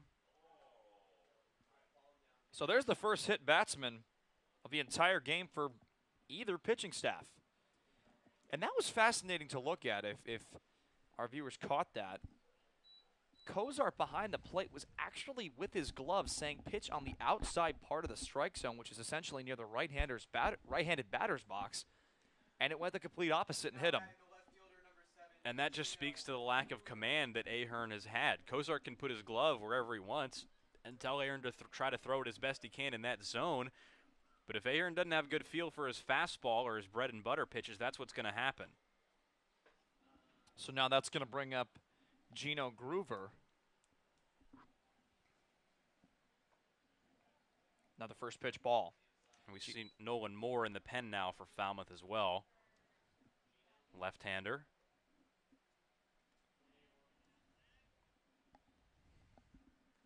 This is not the guy I would want to face right now if I'm Ahern. Lefty on righty, nevertheless. On a 1-0, Groover takes ball 2, 2-0. I'm not sure Groover wants to face him either after that pitch, and having just watched Levens get hit, now standing at first, but Groover in the 3-hole today for a reason, comes over with that Power 5 pedigree, just absolutely raked at NC State this spring, and he could officially end this one with 1 swing if Ahern hangs one. 2-0. 3-0 now. You mentioned Vetrano, who does have an RBI today. He is on deck, and the lefty warming up in the pen. You get that lefty on lefty matchup. They also have the lefty on the mound, so decisions. 3-0. 4-pitch walk, and the bases are loaded with 2 outs here in the top of the 8th. And it's just been that kind of day for the Falmouth Commodores, but also the Harwich Mariners. You see this lineup up and down. You know they have hitters who in college hit for a lot of average, some of them a lot of power, but they're not hulking MLB players at the plate. What they've shown today more than anything else is plate discipline. They've drawn more walks than the Commodores. They've fouled off a lot more pitches, fouled off close pitches, really made the Commodores work. And Falmouth just has rolled snake eyes out of their bullpen. They got a good inning out of Joey Ryan.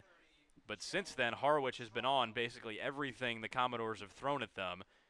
And a big jam here for Ahern, who I guess has been told, not sure if he's going to end this game as a pitcher in a win or a loss or what's going to happen in this inning, but he's going to finish it. Vetrano had an RBI the last time he was up.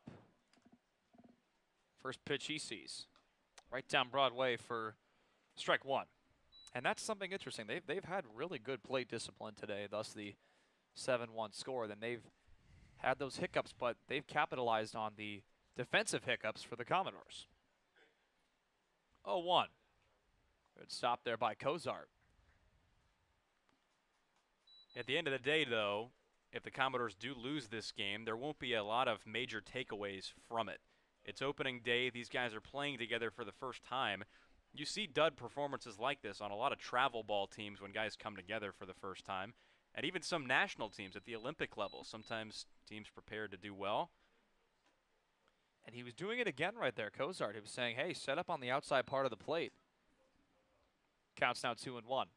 But back to your point, Carter. Yeah, absolutely, when it comes to the first day. And then you wonder, hey, Harwich has the same exact boat as the Commodores do, but they're gelling pretty quick.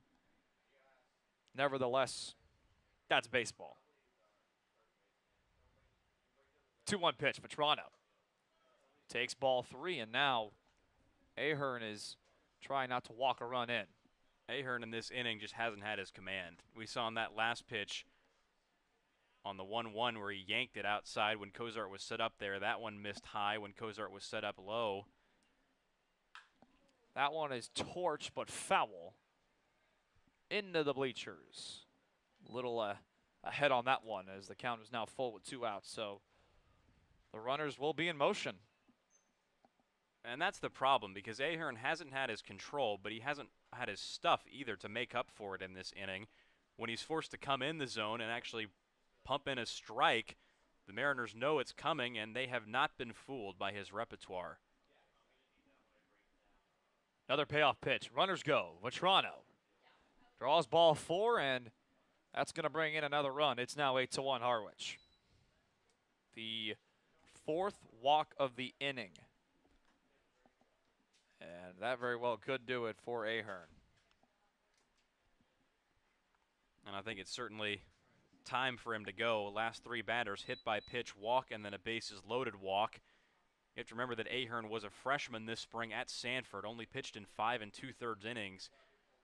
He's on the Cape to get better, but he's also here to get quality experience, and leaving him in a mess of an inning where he doesn't have his best stuff isn't going to help. We'll step aside as Ahern's day is done. Nolan Moore's day will begin when we return.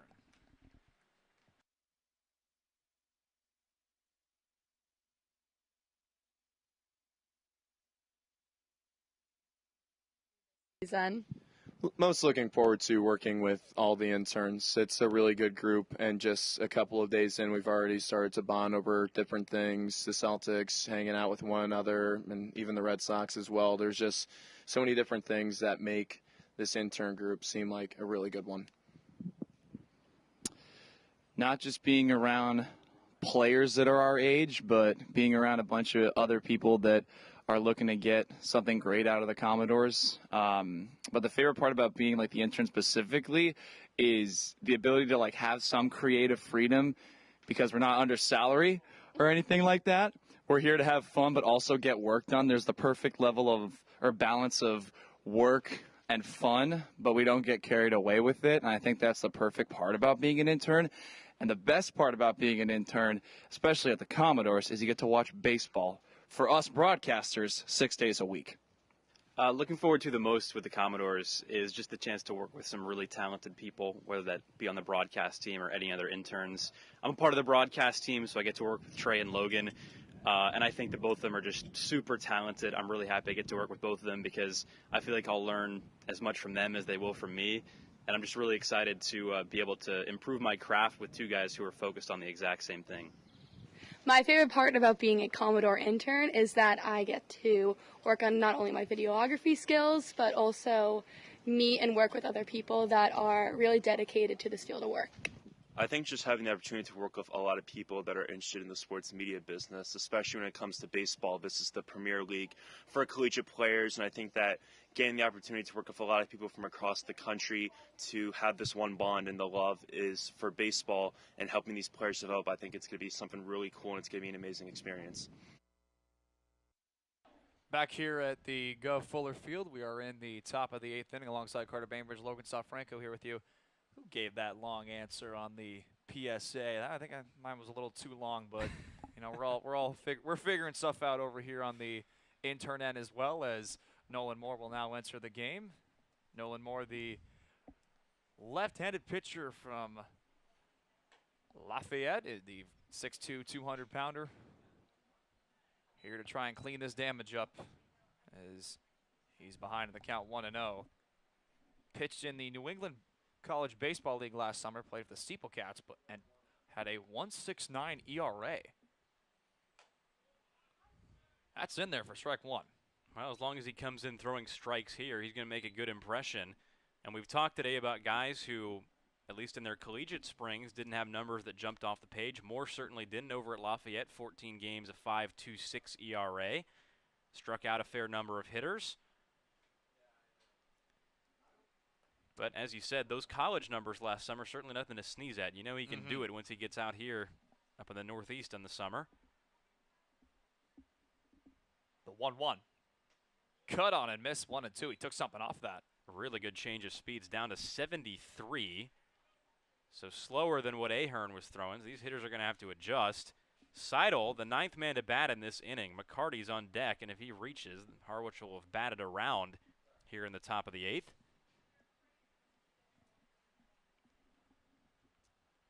Two-strike pitch. Grounded the other way. Angelo flips it over, and that's that as we head to the bottom of the 8th. 8-1 the score. We'll be right back.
Back here at Guv Fuller Field, 8-1 ball game. Harwich on top. Hey, shout out to our ball and bat boys doing their thing on the first base side. William Fideli, Cole Donnellan, been doing all the hard work today. William Fideli, brother of our very own Ellie Fideli, our one of 3 camera operators. So now Andrew Ronnie will come on in, the right-hander. Had a freshman year and had a very fine one as well. All of his appearances came out of the bullpen, tossed 33 and a third, struck out 31, and held opponents to a .225 batting average, and went a perfect 5-0 with just under a sub-3 ERA, a 2.97 ERA. And he went nearly 11 innings from late April to about mid-May, not giving up a run. We've seen some guys come into the game tonight with less than impressive collegiate numbers, but Ronnie is not one of those guys. This was his freshman spring out at East Tennessee State. With the Buccaneers, he laid claim to a 2.97 ERA in 33 and a third innings. Every appearance, all 18 of them out of the bullpen. So he's accustomed to this role, and he was shutting people down over at ETSU to the tune of a 2.25 batting average against. So he's stingy with the hits, and he's trying to close the door here at the top of the 8th with the Commodores down and flailing, but not quite out yet. Well, Hunter Hodges absolutely dominated the previous pitcher for Harwich, as that one's in there for strike one. Hunter Hodges, 2 innings, no hits, 6 up and 6 down, 3 strikeouts, 3 groundouts. That one is ripped the other way, but tailing foul. And for Harwich tonight, the question of how you spell relief, apparently it was Hodges. 2 perfect innings, struck out the first 3 and made the next 3 look equally bad on groundouts. Slider misses out, 1-2. And now Ronnie just trying to keep the beat going. He's throwing a couple dirty sliders up there to Mooney. Yes. First one for a strike. Another 2-strike pitch. Breaking ball's ripped down the line. That's a fair ball. It rolls all the way into the corner, and it's going to be out of play per the Guv Fuller rules. So right there is your first extra base hit for the Falmouth Commodores, and it belongs to Alex Mooney, his first knock of the day. Alex Mooney could have had an extra base hit back in the first inning. He hit a rocket to left field that was caught by Groover, so he's been given a Gino workout over there in left field. But finally for Mooney, who has had a difficult day at the plate, previously 0 for 3 and an error to his credit, gets on the board with a double. Falmouth here maybe with a little start of something. First pitch he sees is in there for strike one. Cross factor had a single back in the first, struck out in the third, and popped up to the shortstop Goodwin back in the fifth. Falmouth trying to get some good offensive looks here late in the game in a blowout 8-1 score. 0-1 is chopped foul, 0-2. And it would be a disservice for Falmouth fans to look at Cross Factor and just dismiss him as the guy with the interesting name. He was really good at Oklahoma City University this spring. He was the NAIA Player of the Year, led the entire organization in average with a .525 mark, runs scored, total bases, and slugging. So he was a weapon for the Stars. 0-2 pitch. In the air to center. Harding makes the catch. Mooney's tagging. And he's into third standing up. So it's going to be a fly out to center. We talk about D3, but you got to give credit to the NAIA kids. There's some dudes we talk about, those numbers that catch the attention. Cross Factor this past year only committed 2 errors. Like, that's just insane. Had 90 putouts, 4 assists, all in the outfield. And you just have to think that there's plenty of D3, D2 NAIA guys out there who could definitely play in this league. Ball misses down and in. But the unfortunate state of affairs is that there's too many people who only take guys like Cross Factor and Ryan McCarty on the Harwich side seriously if they put up numbers that put Barry Bonds to shame. That ball gets away from the catcher Levins, and Mooney's in to score. The Commodores have their first run since the second inning. It's now 8-2. Well, Drew Brutcher, standing at home plate, has yet to swing the bat. Now it's Mooney his just duty scampered now on to home. get on. Yeah, it's his duty to get on. Very big shift on his Engelhardt is really in there in that 4-hole as that ball is cut on and missed. Brutcher was able to get a fly out back in the 5th. 2-2. Ronnie's been leaning on that breaking ball quite a bit on the mound. Haven't really seen a lot of fastballs from him. He's thrown that slider for a strike and has been throwing it often.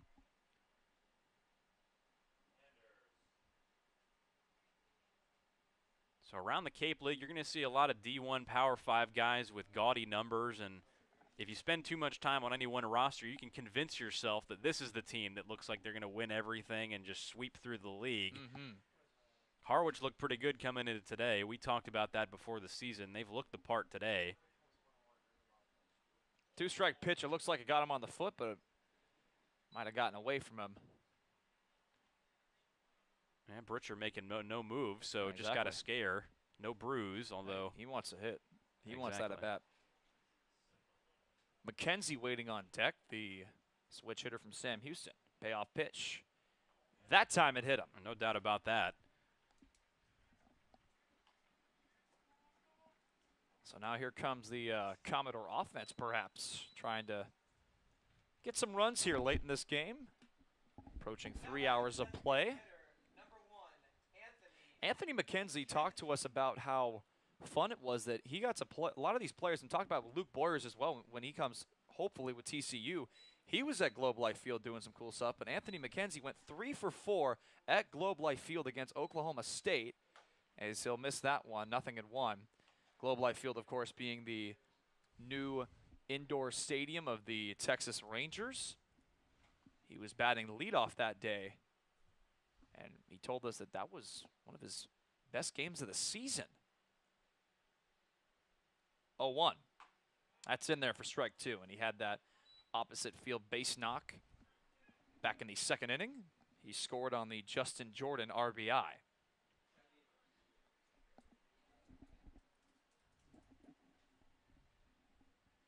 Two-strike pitch, McKenzie draws ball 1. 1-2. And for Harwich, it just wasn't going to be as clean as they wanted it to close out this game. I'm sure if Steve Englert, manager for the Mariners, had his way, Ronnie would already be done with this inning. Good take there from Anthony McKenzie. 2-2. But you see once again the double by Mooney, the wild pitch, and then a hit batter. Ordinarily, if the deficit was smaller, you'd be pretty excited about this rally. But in this game and in this league and at this level, you don't want to give teams any breathing room. Two-strike pitch is spoiled foul. Good battle here by McKenzie. You know, every single pitcher, every single hitter who comes in here is different. And we very well could see a different Falmouth lineup, completely different to this opening day one in about a week or two's time. Good battle here by Anthony McKenzie. Yeah, like you said, this is not a traditional way you want Andrew Ronnie to approach the game. He's trying to retire McKenzie. Yeah, this is a big pitch right here. That's into the gap, and it gets down. It's cut off by Harding. And McKenzie has himself his second single of the day. Well, Britcher gets to third on that base hit. Second hit of the day for McKenzie, who told us that DHing wasn't his favorite thing to do, but you wouldn't know it today. 2 pretty convincing hits. Was robbed of a third back in the third inning on a good play. And now we've got a pinch hitter into the game. Cody Colden is the 5'11" junior from Washington State. This year at Washington State, hit .259 in 44 games played, 44 starts, 2 home runs, 21 runs batted in, 40 strikeouts, and 2 stolen bases. That's outside. And pinch hitting for his Washington State teammate in Kyle Russell. Now playing third for the remainder of this game.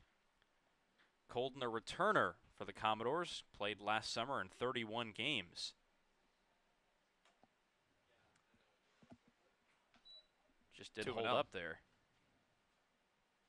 It looks like they're actually going to say that was a strike, 1-1.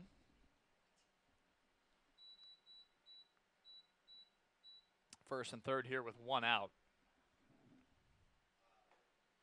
2-1. Cody Colden playing in all but one of Washington State's games. last spring back in 2021. 2-1 is fouled off the catcher Levens, 2-2. And Ronnie looked pretty decent entering this inning. He threw a couple good pitches to Alex Mooney before giving up the double. But since then, he has not looked all that sharp. Threw the wild pitch to score the run. Cross Factor hit a fly ball. He hit Butcher, and then McKenzie with a hit. 2-2 pitch. 3-2. And it looks, at least from up here, that he's lost a little bit of feel for that slider. He was throwing it, and it was tight to Mooney, and it was in for strikes.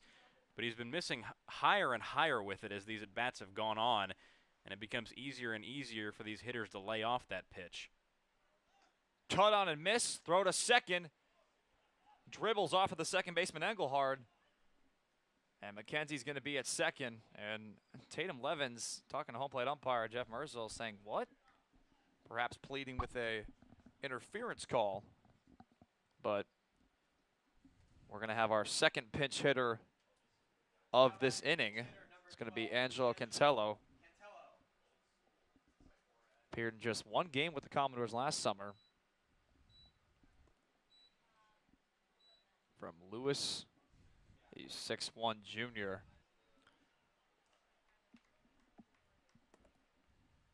First pitch he sees is in there for strike one. A quality fastball from Ronnie. That last slider he threw to Colden was a good one. So he took a break from throwing the floaters up there that he was giving him earlier, reared back and really dug deep for that strikeout pitch. Cantello is quickly behind in the count, 0-2. And what's the saying in Major League Baseball? It takes until about May or June to know what you have about that time. I mean, in summer ball, you have to think the timetable is a little shorter. But for Jeff Trundy right now, he's trying to get guys into this game and see what exactly he has. Cut on and miss, strike three. Ronnie gets out of it. Commodores get one run. We go to the top of the ninth inning, 8-2 the score.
Back here at the Guv Fuller Field, along with Carter Bainbridge and Trey Redfield, our field reporter. Logan Soforenko with you. 8-2 the score, Harwich on top. With the way we got some rain in the afternoon, very thankful that we got opening day off and running. Tomorrow might be a different story, as the Falmouth Commodores are scheduled to play the two Kettleers. And it looks like there is a stoppage of play as there's sound coming through the speakers. The things that happen in the ninth inning of an 8-2 ball game, Carter. Well said, I think. Grounded to second. And McCarty is retired on 1 pitch. A couple of defensive changes for the Falmouth defense. Cody Coldman, as we just saw him bat, he is now in the game at third, coming in for Russell. And then Angelo Cantello just coming on in for Jacob Cozart doing the catching. And we are going to have a pinch hitter, be Jonathan Looters. Pinch hitting, number 4, Jonathan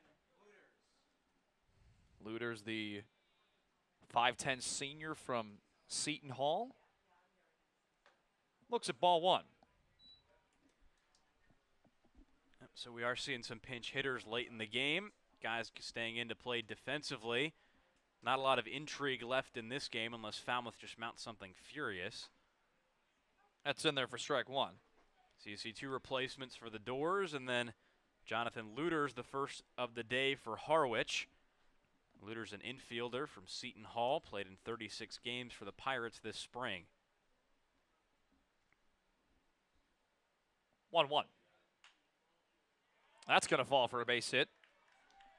Off the bench, Jonathan Looters gets himself a single. So officially, Looters comes in the game in singles, but the guy he pinch hit for, Kenny Lavari, his day is done. Really put a hurt on a ball in the 3rd inning that changed this whole game. A home run off of Antoine Jean, I should say. Tied the game, and ever since then, the Mariners have just been laying it on.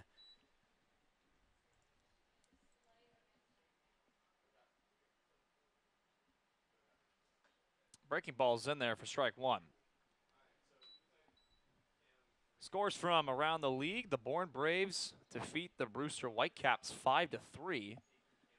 Mentioned Wareham and Hyannis. That game was final, 2-1 Gateman win. As the 0-1 pitch misses outside. YD and Orleans are still tied at 4 apiece over at Eldridge Park. Could see our first tie of the year. Oh, yeah. Beautiful thing about Cape League standings. The 1-1. In the air to center. Coming in is Factor, and it gets by him. It's going to be trouble, and another run for the Mariners.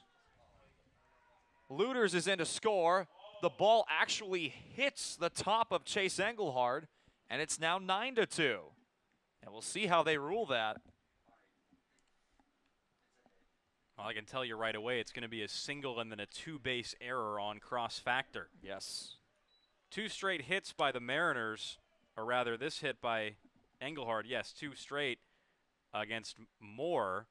Basically hit to the same spot the exact same way. 2 soft liners. Looters scores. He was the first one to do it. Just off the very, very end of the bat, shallow into center. Factor played the first one correctly, but had a hop come up and just eat him up in center. And it's a fitting way to cap what's been a frustrating day for the Commodores. Caught on a missed strike 1. It's going to bring up the center fielder Cole Harding. A pair of groundouts to Alex Mooney. Strikeout looking and a walk, so 0 for 3 on the day. 1-1. So very much defense the difference in this game. Commodores with 5 errors. It's hard to win a game when you do that. And they've had them all around the diamond. They had one on the catcher. They've had a couple on the infield, a couple on the outfield. Harwich has yet to commit an error. The 1-1's in there for strike 2. On deck is probably one of the studs of the game for the Mariners, Nick Goodwin. 3 runs batted in. 2-strike pitch. Chop foul. But that's the beauty of the games going on at the same time. You kind of get to look around the league and see what's going on. And I can guarantee you people are looking at this game and saying, ooh. But blessed to be back on the Cape, likewise with many of these players and especially the returners. Another 1-2. 2-2. If we had a committed statistician, I'd be really interested to know when the last time the Commodores made 5 errors in a game. it's hard to tell unless you want to get lost in the sea that is Point Street.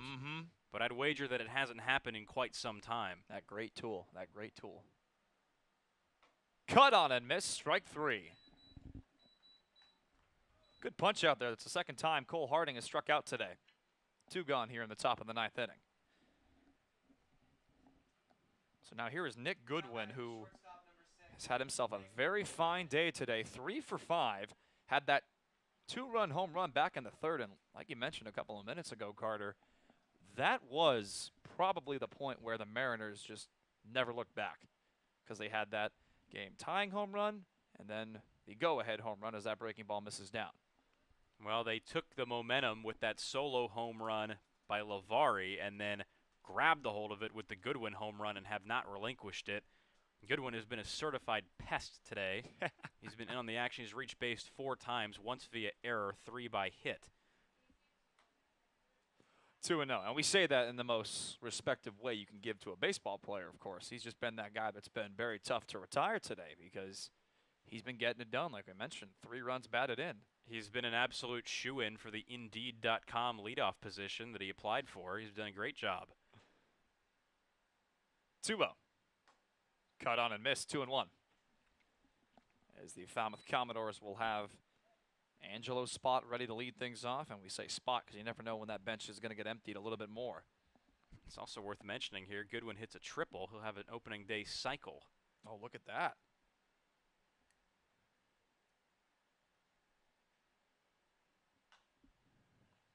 Two and 2. It's one of those where you say, I don't know about how I feel about that. Nick Goodwin, the shortstop. Nolan Moore, the left-hander for Falmouth. Trying to keep this to a 1-run top of the 9th inning. 2-2. In the air to left center.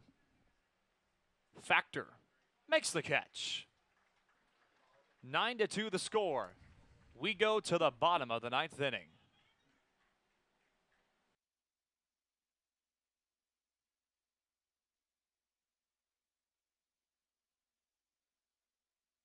Most looking forward to this season?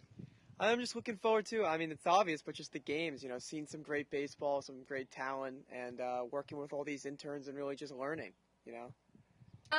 I'm just excited to get to know everyone, do some fun social media stuff, make a lot of TikToks, and watch some baseball.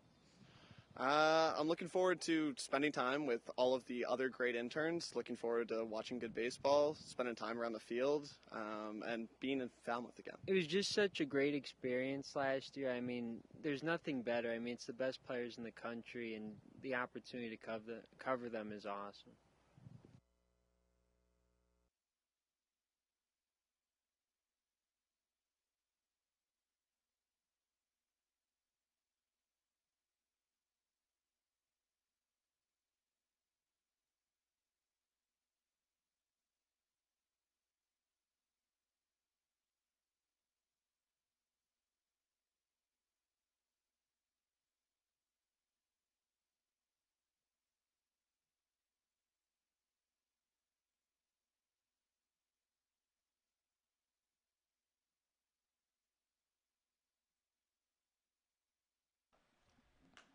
Back here at Guv Fuller Field.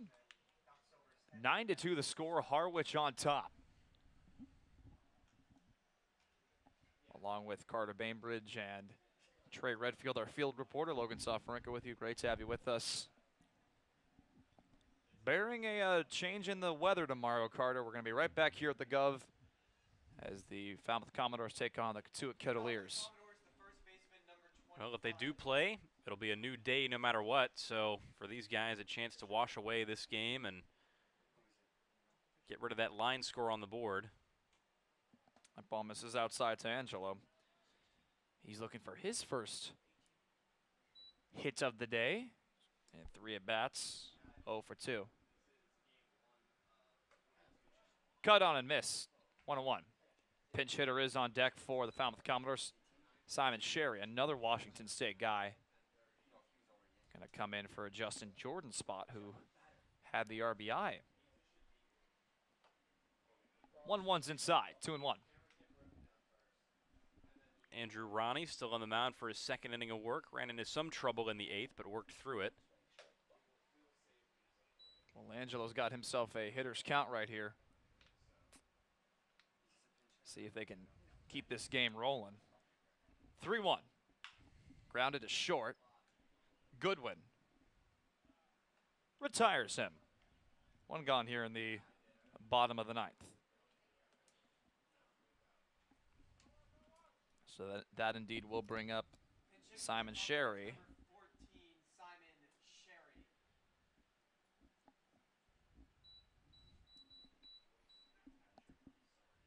Simon Sherry from Washington State.